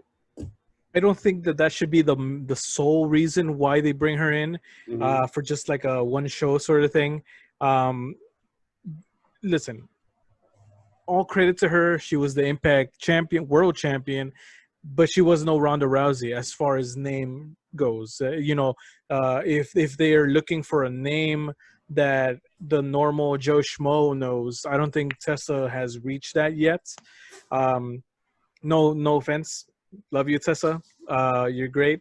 But, as far as name recognition, I don't think it's there enough to make this pay-per-view happen. I honestly think they could do it with the wrestlers there. They have a good enough roster. Just wait for Charlotte to come back from her boob thing. And no, if she comes back, she got some TV deals, I heard. Yeah, and we're not talking like reality. We're talking like sitcom kind of shit. Like we're talking about like she might be gone for a minute. She might be doing the Hollywood thing sooner than later. And if the money's good, she might that might be it. Yeah. She might rock out. She might do the rock thing and just because that's the goal, I guess. Yeah, I mean that's as high as you can go, I feel. But yeah, I mean, you have a good roster of female wrestlers, but you're just not building them up. That opens up another conversation here of, you have like Bianca Belair and among others that you are putting on main event, and you're finally bringing them on Raw here and there. Thank God. They heard us. They heard us. Thank you. Thank you, Papa Baby. Finally, there you go. Listen. Bruce got your text, Ivan. There you go. So yeah, there you go. If they made this Starrcade pay-per-view a couple years ago that was so anticlimactic, in my opinion, they can do a Women's Evolution Part 2. They should have done it last year when there was still a crowd going on. I agree with you. Keep it a yearly. Yeah, we got Sub-Zero. Somebody froze. Sub-Zero uses. It's like his went down. But go ahead, Rob. What do you feel? Do you feel that they should do a Part 2? I don't know. Like the whole women thing. Like you're missing your two top stars. I think you unfroze Mike. Yeah. You would have to have the Tessa Charlotte match. That's the one you want to go for. I don't know any other female in the world that on top of Tessa, as far as like fucking anybody. I don't know anybody on any roster. I think she's the number one in the world. I think like as far as wrestling goes, I know she's not the name like Ronda Rousey, but as far as wrestling goes, she's the one you want. I think she's the hottest. That would be the money match because then you got her versus Baszler, you got her versus Sasha, and those are all matches that you want to see. Like that will only add to it. Now, as far as the roster, how deep it goes, I mean, is it going to be like is it going to be all the women, or is it going to be NXT too? Oh, Or is it NXT just- as well. or- NXT, all women from Because all they three. keep, yeah, because three like brands. you can't say like they're moving up to the main roster, because I think NXT's always had the better fucking roster as far as women go. Up until just recently, because they just cherry picked the rest of the fucking crops.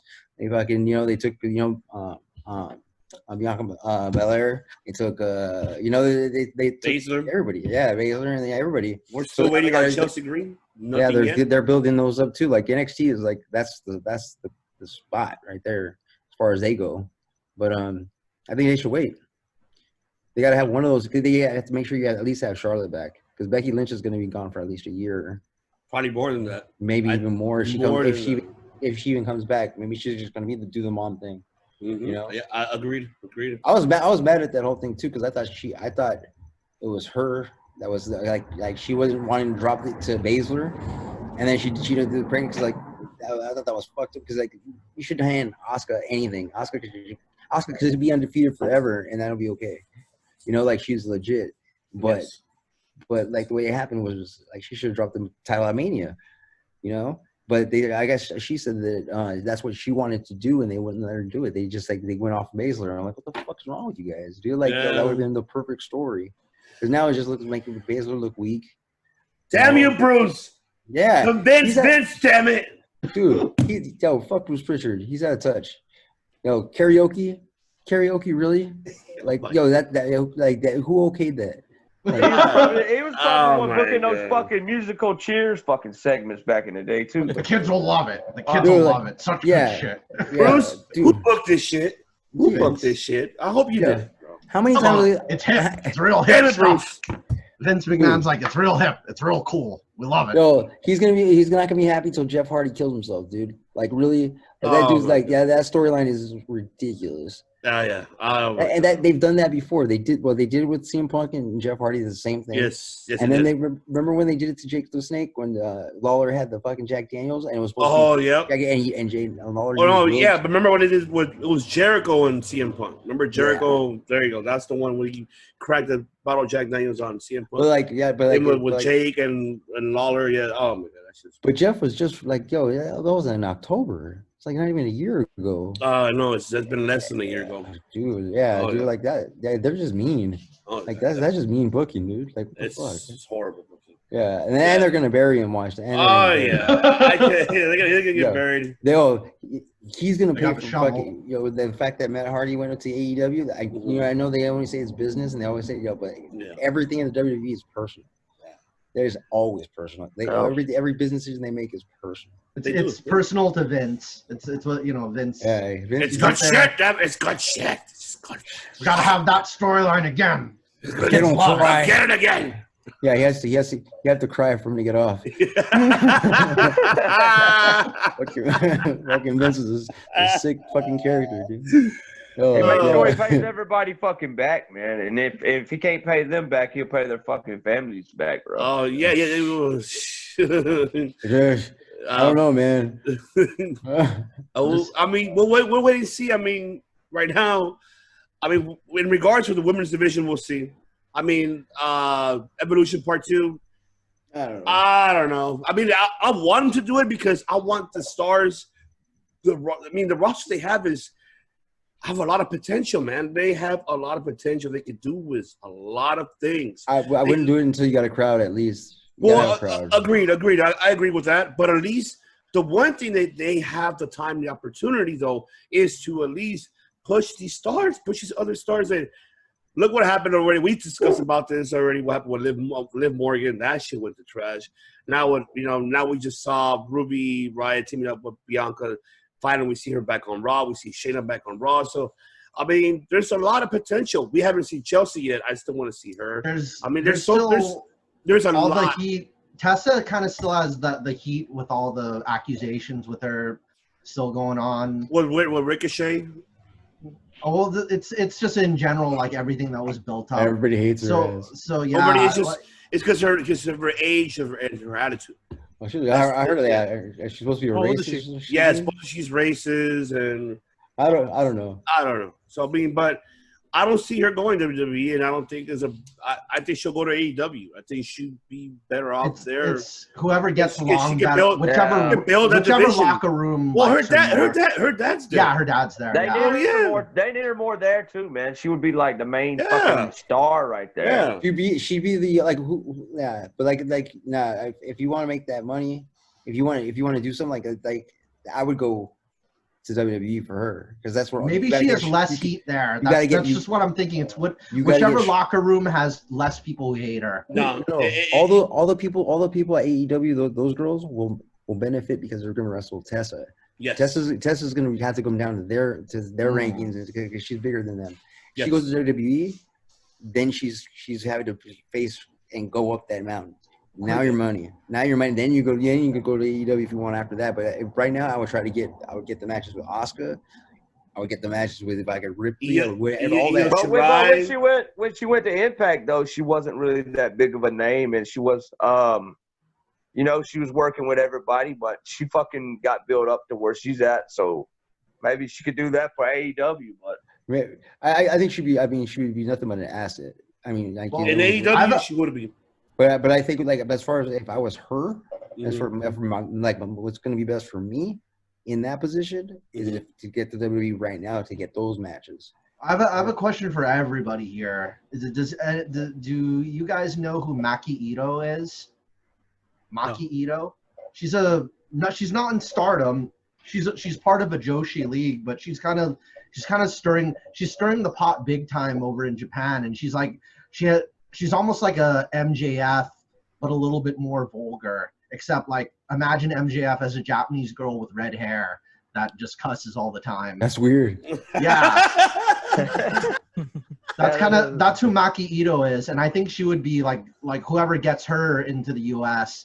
Like somebody was talking about, like if they sign her in the U.S. and then get somebody as like a manager to translate all her vulgarity. She says, fuck you, but in Japanese. That's what Asuka's saying all the time.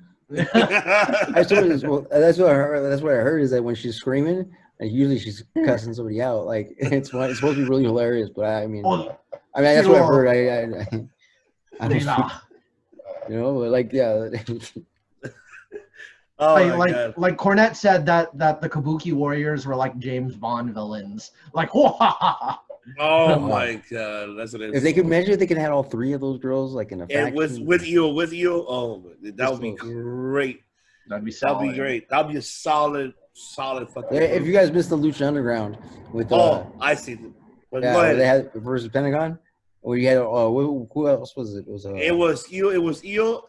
Kyrie was there. I forgot who was the third girl though. Remember, it was the third Japanese girl, but I forgot which one was it. That was such a good match. Yes, it was. I haven't seen it yet. Who is it? It's a Lucha Underground season 2. It's Pentagon versus the Black Lotus tribe. That was Io Shirai. Yeah, it was the three from intergender. Yeah, and it was the main event. This is cool. I want to watch it. Hey, but it wasn't handicapped like 3 at a time. It was you had to go one after the other. Yeah, and they were legit. Like gauntlet. Yeah, gauntlet match. Yeah, because these girls were the way they booked it was they're coming from Japan and they were like assassins, and they came through. Those girls are legit. I loved it. If you want a psycho match, you want an intergender match to watch, go check Asuka versus Minoru Suzuki as a tag team match. Yes. Oh, that's cool. There's no commentary. But this is or it's in Japanese. Asuka's a gangster. That one's crazy. She got her ass whooped. Oh man, Suzuki beat the shit out of her. I'm telling you right now. There was also Hikaru Shida versus Marufuji, and he was the former Pro Wrestling Noah champion. And Marufuji's got some really cool kicks, and like he's got really cool spots. I gotta say, I haven't learned enough about Marufuji, but I'm just finding out more about him. He's a really good guy in Noah. Minoru Suzuki is like one of the most scariest him. Japanese. Yeah, me too. Like yes, he's great. I love him. But it was disturbing. Like Asuka, it's almost a shoot. It's so bad. It's like I don't know. Like the line gets blurred in such a way that I can't. It's amazing, but it's a crazy ass match. Oh yeah. Asuka versus who?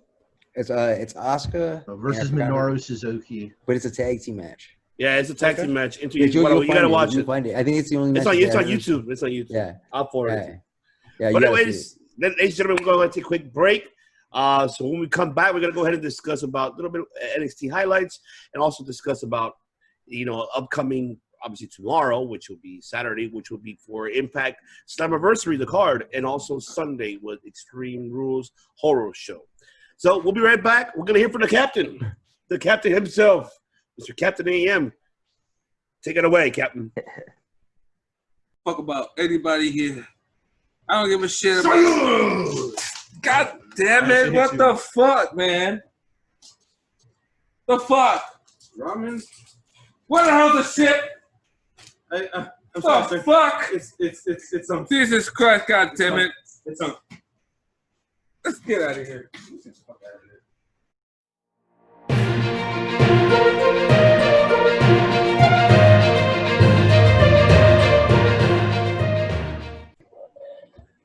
Welcome back, ladies and gentlemen, to the Circle of Debate podcast. We want to go ahead and thank our brother, Robert Estrada. Thank you, Mr. Watermess, for joining us this evening. We appreciate you very much for joining. Now, moving on, ladies and gentlemen, we'll go ahead and move on with NXT. Obviously, they lost in the ratings. Wasn't much, obviously, in NXT. I mean, obviously, the highlights. The only thing I will give, obviously, is Keith Lee coming out, getting his introduction as being known as the North American and the NXT champion. Obviously, Dominic Dijakovic came out, congratulating him. Obviously, Keith Lee gave him a challenge. Hey, I talked to Mr. Regal. You be my first, challenger for my belts. And the match did happen. Now, before we move over to that match, we saw, obviously, Damian Priest versus Crimson Grimes. Great, solid match. Loved it. Damian Priest with a win. Great, good matchup. Obviously, then we saw the Robert Stone. I just want to get you guys' curiosity about Robert Stone, about the brand. Obviously, we saw Shotzi Blackheart losing to India Hartwell because of the interference of Robert Stone and Aaliyah. So I'm going to ask you, Ms. Hero. I want to ask you, what do you see with this Robert Stone brand? I'm curious as well, but do you have any curiosity about it, or what are your thoughts about that? I used to be curious, but the curiosity has kind of gone down. Yeah, like I remember the first I've ever heard about him was when Chelsea Green fired him. And then, I was like, who's this guy, But yeah, no, other than that, like, I lost interest in whatever it is that he's doing. But, I know that he's managing people or he's like a manager. Man, there's so much you could do as a manager, I feel, nowadays. But yeah, I mean, I don't know, just not interested, to be honest. Sorry, Robert. That's right. Sorry, Mr. Robert Stone.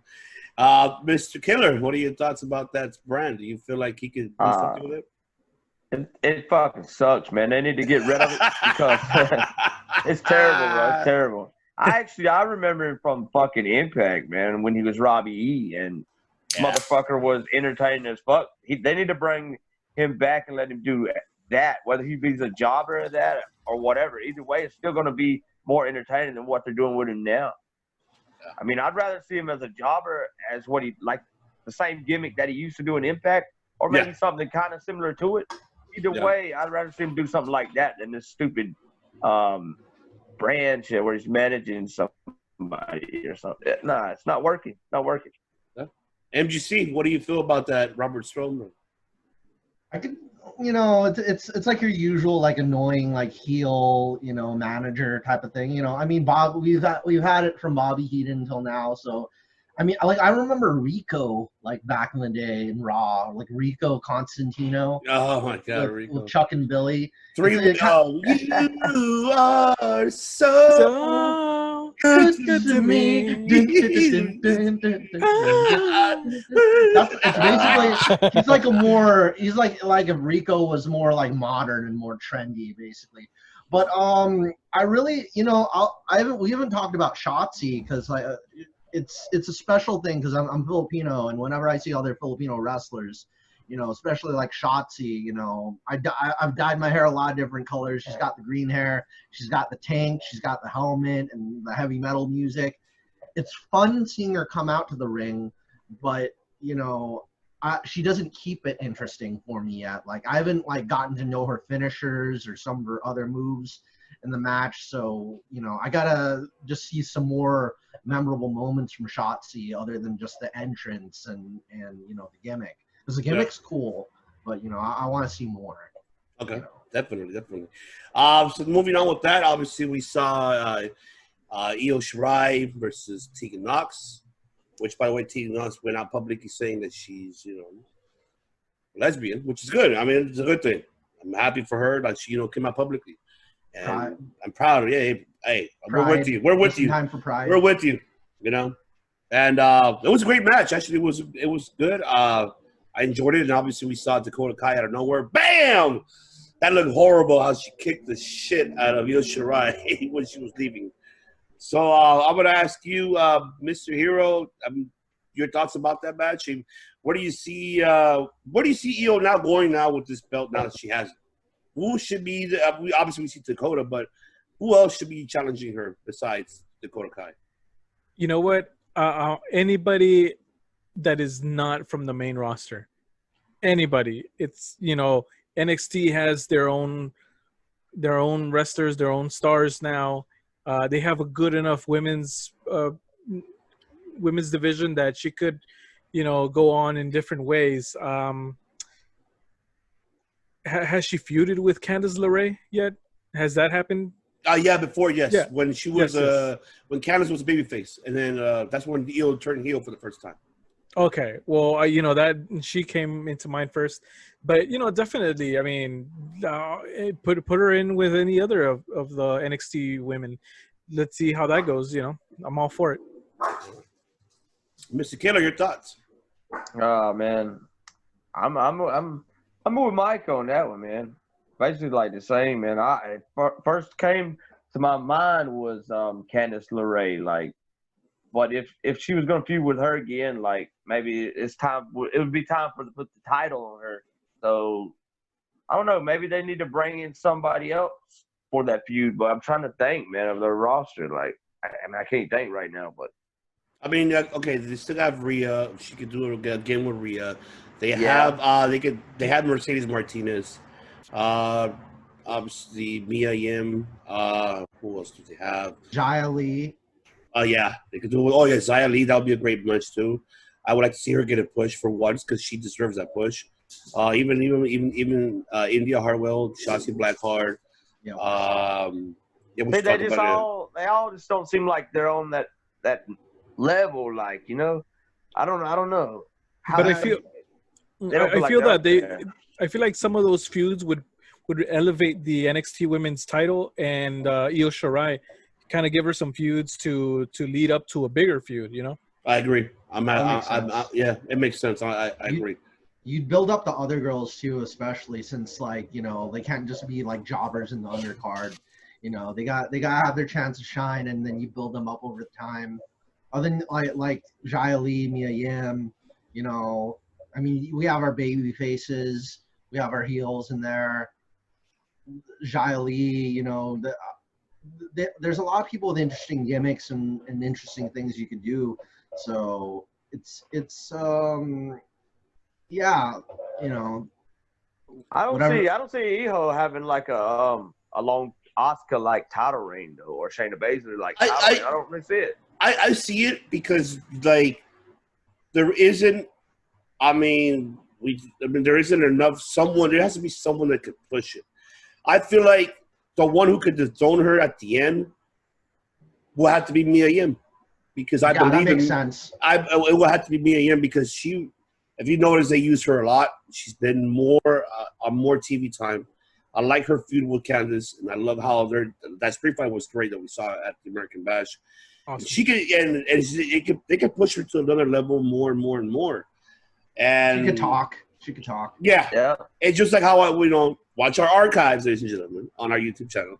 I talked about it before in our previous episodes that I'm just trying to get into her character. It's just that I'm trying to. It's hard because it's like her character is like you're a ghetto like tough girl but Malaysian which is she's mixed African American and Asian, like kind of like a ghetto girl, And I'm trying to get it in I can't three get different into it, characters. man. Yeah, I can't get into it. that's my problem. A good way That's my to do problem. this is like if you're not that crazy about one opponent or the other, is probably do it as a triple threat is a good way to build it up.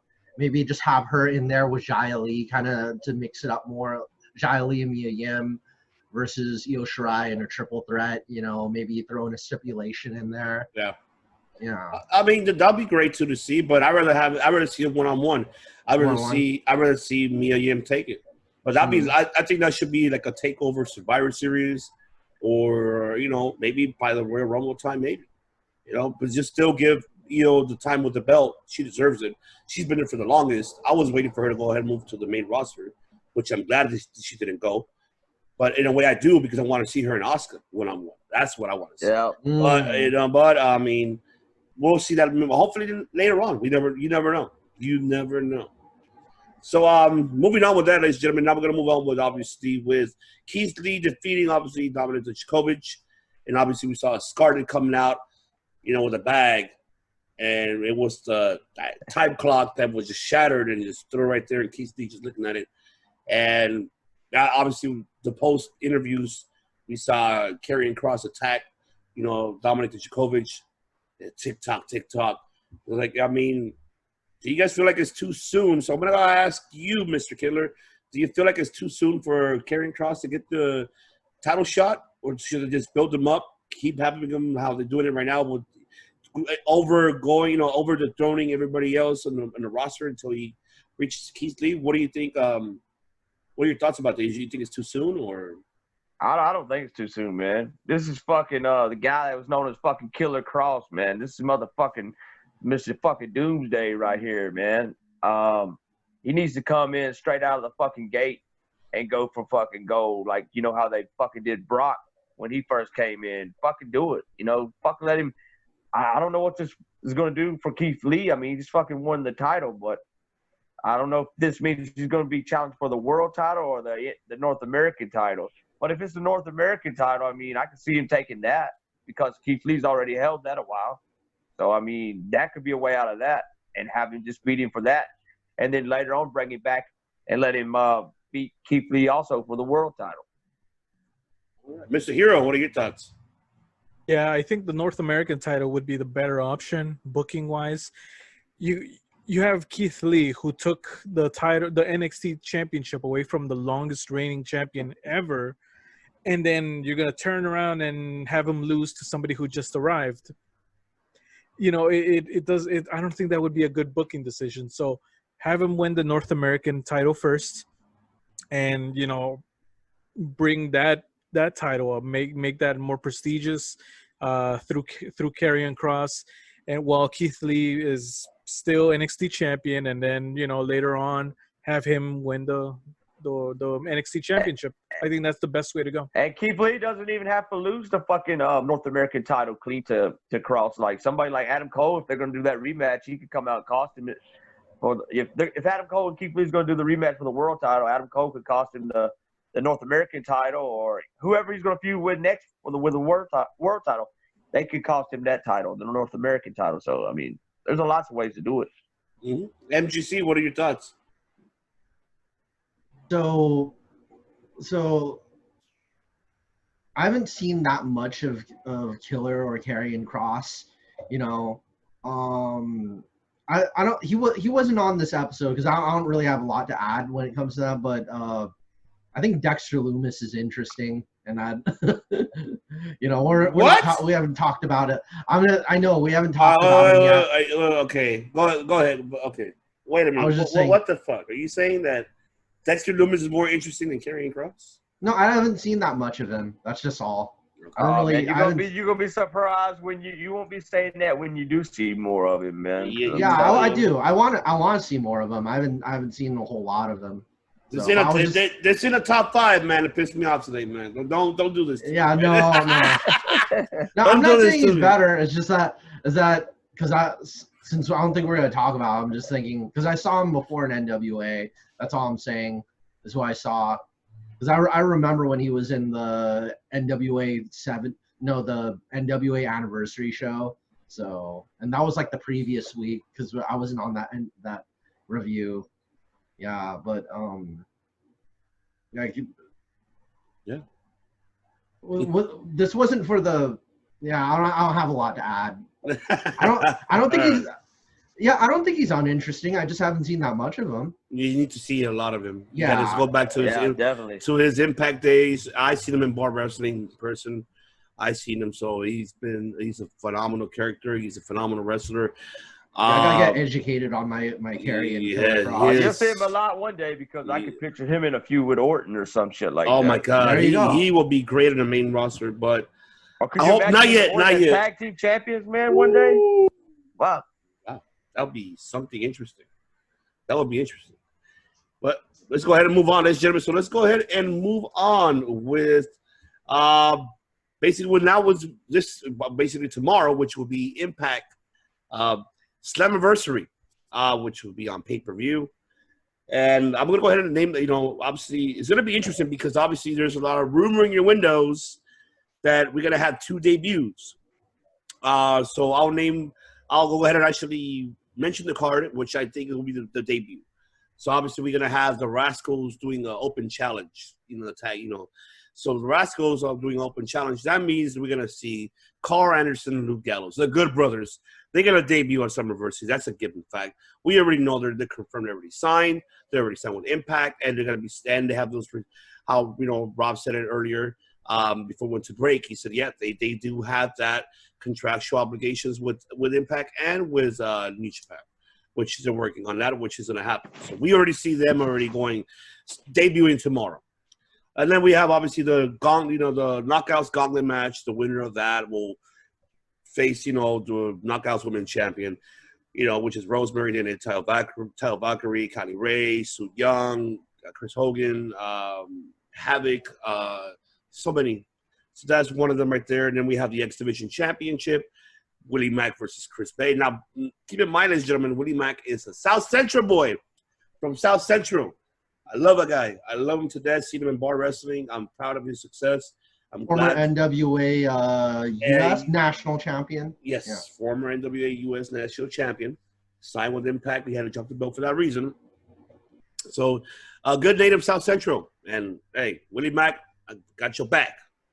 And then also we have the Knockouts Women's title, which we have, Jordan Grace versus Deonna Purrazzo. Please give it to Purrazzo. Let her win it. I'm hoping so. She needs to have a belt. I'm sick and tired of not her. She's getting to the tip of the iceberg, and then bam. Yeah, and they brought her in so fucking hot too, man. She came into Impact hot. I love it. I love it. She's a perfect heel. Great heel, and I love how she's great in the ring. That's who should have been challenged for your fucking women's title in the future. That should have been exactly. It should have been her, but no. Triple H, this is twice already do this to her. Dirty, man. He's going to fuck it up with Santana Garrett, too. Same shit, man. Oh, my God, I hope not. And now, then after that, we have Ken Shamrock, okay? And Sami Callihan versus the North for the tag team belts, for the Impact Tag Team Championships. And so Sami Callihan, he's face now? It looks like he is. He turned face now. Now he turned face. Okay. Team up with Ken Shamrock.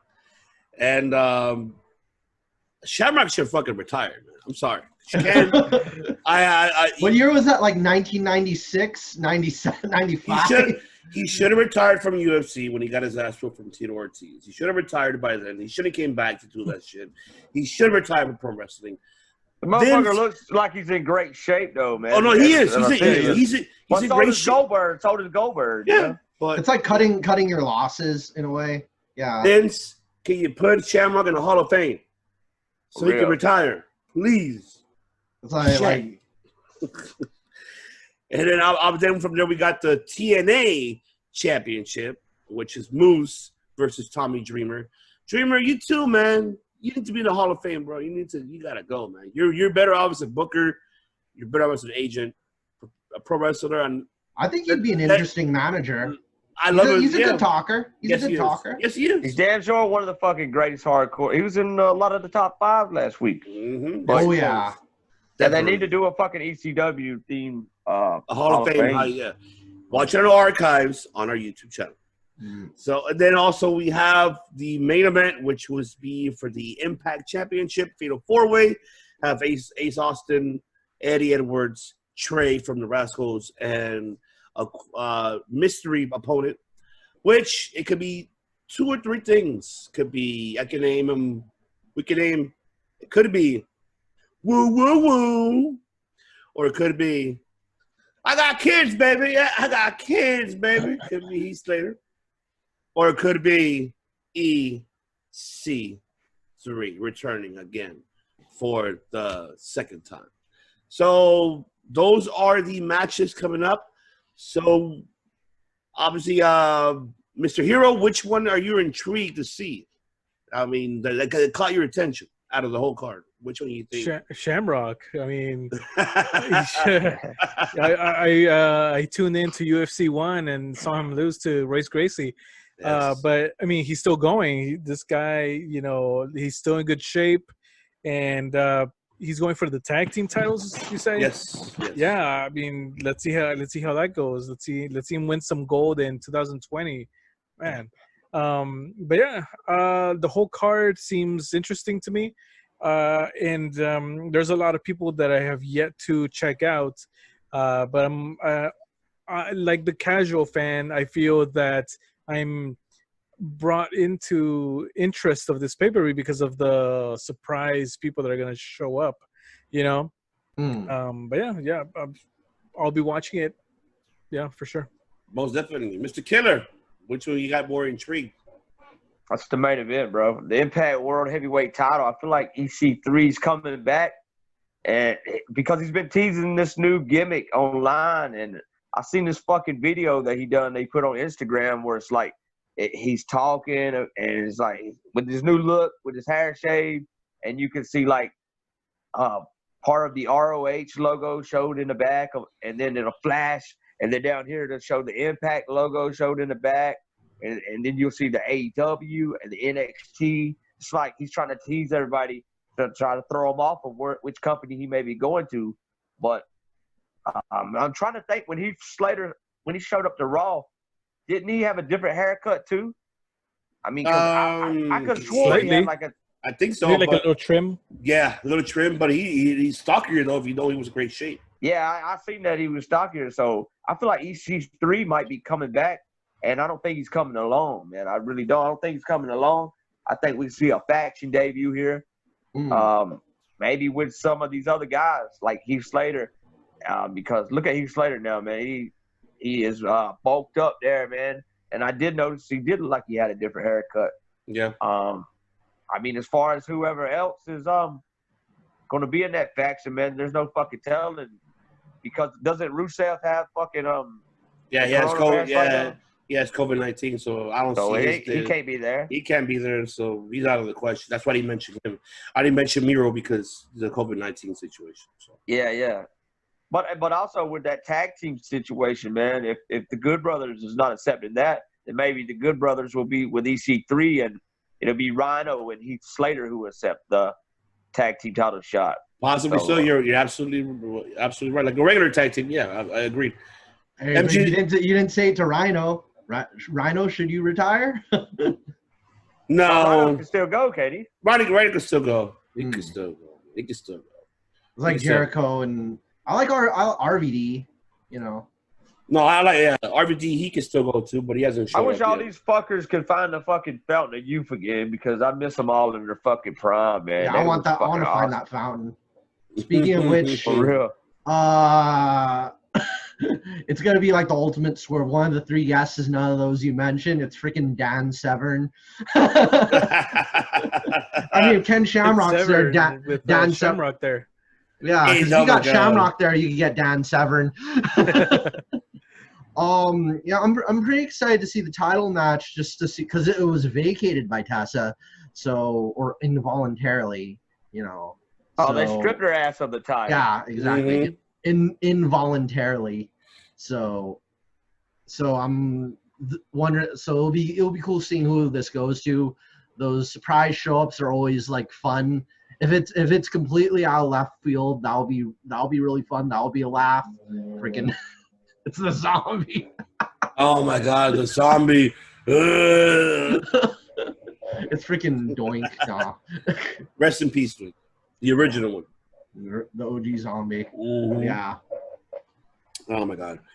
Well, I'm looking forward to it. Don't forget to tune in, ladies and gentlemen, to watch that. It's tomorrow night on pay-per-view, Impact's anniversary. So we're looking forward to it as well.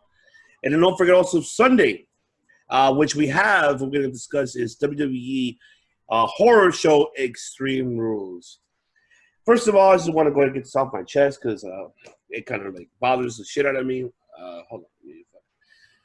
Why the fuck are you calling it a horror show Extreme Rules? Why? Why are you doing another fucking cinematic fucking pay-per-view? Bruce got... It's not October. They should have used the Great American Bash for the fucking pay-per-view name It's here. not Halloween, first of all. Yeah, for real. It's not October. It ain't even close to October. We got to pull motherfuckers' eyeballs out and shit in a bar fight. I mean, stupid, man. Come on. We got August and September to go. Oh my God! It ain't even late September. Fucking Bruce Pritchard, man. Fuck. Bruce, you gotta talk to your Papa Vinny. For God's sakes, tell him what are you doing, bro? Come on, man. Oh, he's Vince McMahon, whatever. Yes, man. Yeah. He knows what he Yes, wants, sir. and what Yes, Vince sir. McMahon wants sucks. Kevin Dunn's like, No, that's Kevin Dunn. I think he's another moron that I fucking hate. I hate him the most. But anyway, so moving on with the Extreme card, with Extreme Rules with the match card. So we have Apollo Crews versus MVP for the U.S. Championship belt, which, by the way, we forgot to discuss last week's episode, which I want to do it just right away. So I want to ask, obviously, the American hero himself. What are your thoughts about that new belt? What do you think? What do you like about it? Do you like it, or you give it a thumbs up, meh, or thumbs up? It has I like it. I don't love it just yet, but man, I can't wait to order that thing online. I was about to say that. I knew he was gonna fucking say that. I swear to God, I knew he was gonna say that. I mean, I like it enough to consider that. I like the design. I like that it's not just some giant WWE logo plastered on the front there. It says United States, has the eagle, has the stars. It has enough color to where it looks like a championship and not a toy. For me, it's a good looking belt. I personally, I would have liked the name bar, still, but they're doing the name the side circle plates. Yeah, they're doing that instead, which I guess I understand. But yeah, I mean, it's cool by me. I'll be rocking that soon. Oh yeah, you heard it here first. You heard it here folks. first. It's right, ladies and gentlemen. Mr. Killer, what are your thoughts about that belt?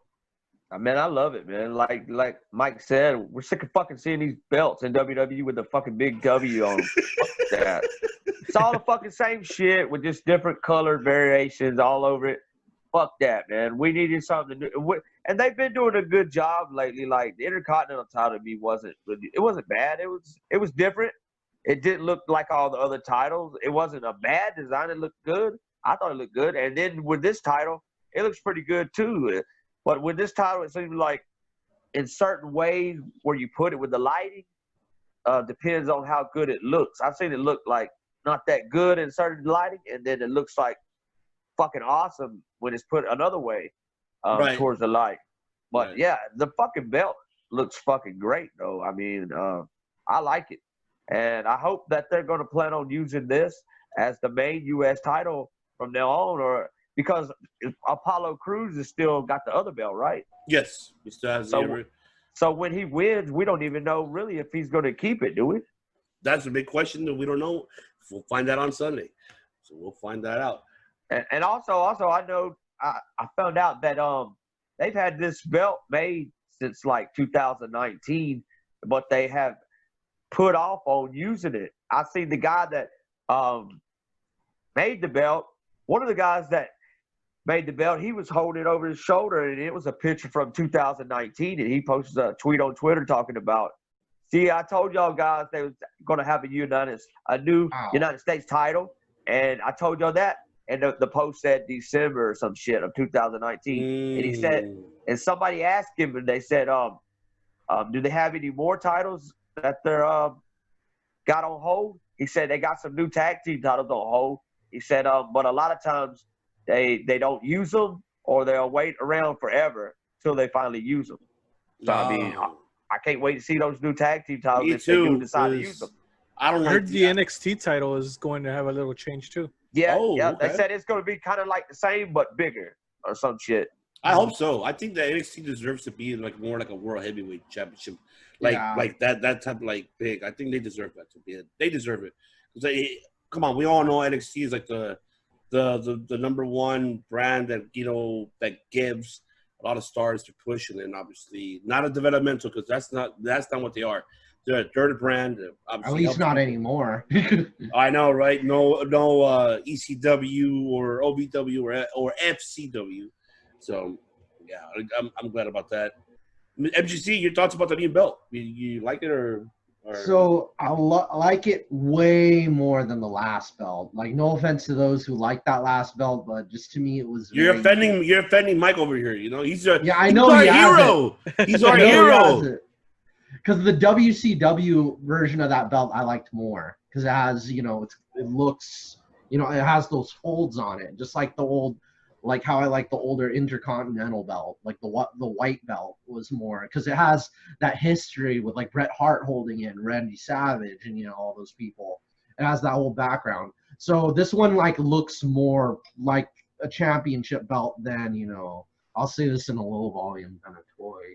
But it looks more like I'm telling you, man. It's like, but see, it's this is me being a tweener. I'm antagonizing the heels and the baby faces. There you go. To me, like, the WCW US title looked great. I loved it. The last US title looked great. But it's like when you wait so long and you have the same fucking title, which they had for 17 years, it's time for a change. I think that it was. It's not that the other title looked better or that this title looked better. It was that it was time for a change. But it's been 17 years. I like the big gold. The big gold belt never needed a change, though. Yeah, I wish they never got rid of it. Forever, no, I would keep the World Heavyweight Championship forever, because that's an instant classic.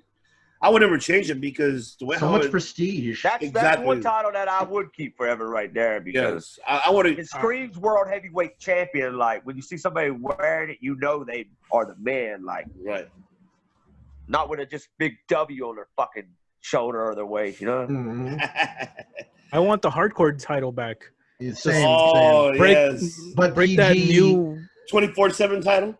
Well, you might have a problem challenging for that. I mean, if Sonya Deville's gonna be challenging for it pretty soon. I think AEW trashed that belt like better than we could ever, trash the 24/7 belt. Oh my God. But I'll say this about titles. I'd say I really like the undisputed, the original undisputed title. That was that was a big, anytime it's like a big belt, And also the Winged Eagle and the undisputed title were like. Well, you know what? I'm just gonna stop you there, because we're gonna save that in a minute. Yeah, we'll talk about belts. Okay, and so moving on with the card, we're gonna go ahead and obviously we have Rey Mysterio versus Seth Rollins, eye for an eye match, and we have Nikki Cross versus Bayley for the SmackDown Championship. We have Asuka versus Sasha Banks for the Raw Women's Championship. We have Braun Strowman versus Bray Wyatt in the Wyatt Swamp match for the Universal Championship, and then the main event, which is WWE Championship versus Drew McIntyre versus Dolph Ziggler, to be determined of what is going to be announced. But rumor your window is already going. Rumor your window, okay? Remind you, ladies and gentlemen, we're not here to say that we know. We're not fucking Brian Alvarez. We're not fucking Dave Meltzer. Fuck those two pieces of shit. We're not none of them. We're here giving our opinions about it. But the rumor in your window is that it might be a table of ladders and chairs match. So, I mean, if it is, shouldn't it just be an Extreme Rules match? Consider they're not in Extreme Rules. I don't know. Well, I'm with you. I'm with you. Trash cans. I'm with you. Don't make every match at Extreme Rules no DQ. Like, it just for me, it doesn't make it stupid. it just exactly. I like TLC just for tag teams. Yeah, but I mean this card obviously. I'm gonna be straight honest. I'm not really much interested. I'm just only interested in seeing the Wyatt one. I want to see how old school they're gonna go with the Wyatt family type of style, and obviously I do want to see that eye for an eye BS. I'm pretty sure it'll be a fake ass eye, and you already know. We already know how this goes. It's gonna be a cinematic matchup, but with somebody's fucking fake eyeball falling the fuck out. oh my god, yeah. There's gonna be cameos. Freaking it's John Laurinaitis is gonna come out again. What's going on? What's going on, guys? Hey, you lost your eye. I found it. It's right here. That's what I bet you. If that happens, my God, I'll take a shot. Mr. Hero, which one are you looking forward to seeing this card for Sunday's paper? Oh, what's that? Which one I'm looking forward to the least? The eye for an eye match. Please, God, no. Oh my God. Okay, so obviously you're not gonna rip out an eye and and then magically they appear next week with their eyes perfectly fine. Man. I mean, they got thrown off of buildings at Money in the Bank, and they appeared and they're fine. That is true. That is true. Maybe they'll just say, "Oh, man, John Laurinaitis was there."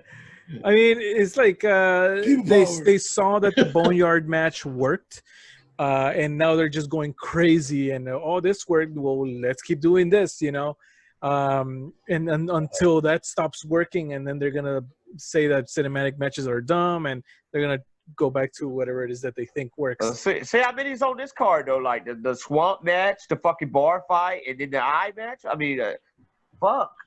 That's overkill, bro. It is overkill, and I don't know. I mean, this eye for an eye match, the only thing I'm really interested in is seeing what Dominic does, because he's the future. He's going to go off and have his career.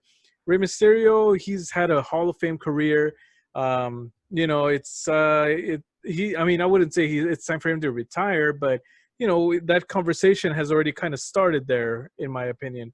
I'm looking forward to the Bray Wyatt match, although I want the Fiend back. I want to see more. I want more Fiend. I think he's one of the best characters to have come out in recent years, and it's entertaining for me. So I always look forward to that. And so we'll see what happens in that regard. Although I do think Braun Strowman is going to win that match. Let's see what else. McIntyre and for the title? Yes, for the Universal title. Okay. Yeah. As far as McIntyre and Ziggler, poor Ziggler. You should have gone to AEW, man. Gosh, it's like it's stupid. It's like Superman. You put him against villains that it's like if Superman was in Gotham City, and he runs through all these villains that he can beat. That's the level that Dolph Ziggler is in. He's the Lex Luthor to get his ass whooped every fucking week. Yeah, he's just gonna get It should have been me. It should have been me. Oh my God! I'm sorry. I won't forget that. I always think back to those 5 minutes he was world champion. It was just taken away from him so quickly. But anyway, but yeah, as far concussions. As far as the whole card, it's okay. Yeah, we'll see how it goes. Mr. Killer, what is the least that you want to see? I think it's the weakest fucking card probably that we've seen in a long time, but the least one I want to see, man. I'll be honest, man. Ziggler and Drew. Fuck, who wants to see that, man? Come on. We know fucking Ziggler's gonna fucking eat the fucking pin again. He tries to fucking make us believe that he might can do it this time. He might can do it this time. And every time the motherfucker loses. Every fucking time. Jobbing. Who the fuck was it a couple years ago or a year or two ago? He was Kevin Owens. fighting for he's fighting for the world title. Oh, I know, but remember Kevin Owens. Okay. Yeah. Okay. No, wait. Okay, wait. Look. I know. Look, I'm tired of you saying it should have been this. It should have been me. It should have been this. But that was 6 months ago. Just get over it. I'm sorry. Like that was the best segment that Kevin Owens. I love Kevin Owens because he fucking kills it. He basically like that was when he was being like the voice of like the people. Like he was telling them what everybody else fucking thinks. That's what all of us think. Like, get over it, fucking Ziggler, man. You fucking need to fucking like move on, man. Go somewhere else. You dumbass. I believe he signed like what, another fucking 5-year deal not too long ago. I think he did 5 years. Yeah, what a but dumbass. I think they offered him more money though. They double his pay though. Double pay. He should have went somewhere else, man. He really should have. He's burnt out. He's done with stale. He's boring. Nobody fucking wants to see him anymore. Like, I'm sorry, Dolph Ziggler. You fucking are boring. You're fucking stale. You're lame. I'm tired of seeing you on fucking TV with your same goddamn old shit week after week after week. You're not the fucking show off because the show done got boring as fuck and it should be canceled. Go to some other fucking promotion, Dolph. You heard it here, folks. You heard it here first. There you go. Dolph Ziggler's reputation has been killed. Right. By ReputationKilla.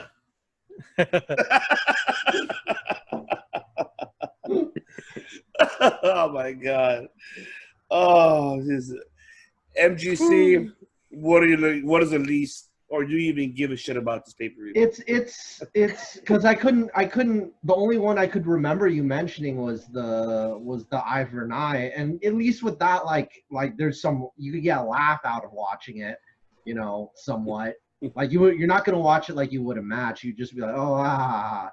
Well, what else was on? Oh yeah, this is like Bray Wyatt and Strowman, yeah. They could bring fucking Rowan back in this match too, like to interfere. Yeah. Who else was in? What else was on the card? Bailey versus I don't know. Okay. Bailey versus Austin would be okay. No. It's Bailey versus Nikki Cross for the SmackDown Women's Championship. You have Asuka versus Sasha Banks. Asuka versus Sasha Banks in a we've seen it before, but I guess Apollo Crews versus MVP for the U.S. belt. Oh yeah. And obviously we have McIntyre, Dolph Ziggler, Braun Strowman versus Bray Wyatt, and Rey Mysterio versus Rollins. That's what you have. Maybe Mysterio versus Rollins might be, you know, because I don't know. Rollins keeps changing up his finisher. Like they get rid of the curb stomp and then they change it into something else, or they bring it. That's what's gonna happen. He's gonna burp. On him. Well, ladies and gentlemen, that is all for this evening for episode numero 11, the 111, right here. We appreciate you guys for tuning in, and want to go ahead and thank also our special guest, obviously MGC Studio, for joining us. But he will be joining us on Sunday for our top 5, which is our top 5 theme song. So stay tuned for that Sunday. Also, want to go ahead and thank Robert Estrada as well for tuning in, for joining us. Earlier on. Appreciate you, Rob, and also don't forget Leo, which is his cousin, Leo Estrada. If anybody needs music inquiries, because he's the one that does our music for our show. If you need any music inquiries, the description will be right below. So you can go ahead and follow his link. He'll be on SoundCloud. You can go ahead and DM him if you need any music intros or anything that you need from him. DM him. I will recommend for you guys to do that because he's a great guitarist and a great artist. So, make sure you follow Leo Estrada. You'll see him on SoundCloud. And also don't forget to follow our social platform media as well. We have down below, which we have our Instagram and our Twitter account. And also as well, don't forget to subscribe to the channel below, ladies and gentlemen. So tune in until next Friday. We're going to go ahead and actually discuss our thoughts about Slammiversary, the horror show. Yes, it's not Extreme Rules. It's called the Horror Show. Just want to tell you. And, and more pro wrestling news. And also just to give everybody now the heads up for the following week on Sunday, the top 5, which we're going to choose our top 5 best championship belts of all time, from the past and present. Since we're talking about much about which one's the best belts of all time, we're going to talk about it now on the following Sunday. Not this Sunday, but the next following Sunday, our top 5 best championship belts of all time, from past and present. So stay tuned, ladies and gentlemen. Once again, this is your host, IBC, the Devious One, alongside with the hero of all heroes. He's your hero, my hero, Mike Lopez, ladies and gentlemen, the American hero. Also the killer who just killed a reputation not that long ago right now. He's going to kill your shit. Make sure you follow him on Twitter. If you do, don't talk shit to him because he'll kill your fucking reputation. And John Bret Horton. There you go. At John Bret Horton. That's right, ladies and gentlemen. And also we have the studio of all studios with his Karen stick. And with his Karen stick. Not a Kendall stick, Karen stick. Thanks to courtesy of Rob, because he mentioned that earlier before we went on air. Saying to you guys, thank you very much. Salud. And we'll see you on Sunday. We'll see you on Sunday. And make sure you watch our top 5 theme songs before you see that ridiculous horror show. Not just watch our shit. Don't watch it. Don't. It's not worth it. Don't watch it. Yeah, be sober when you watch top 5, but when you watch Extreme Rules, you might want to get drunk. Yeah, you might get drunk. Whatever you want to do. But anyways, salud, ladies and gentlemen. Good night.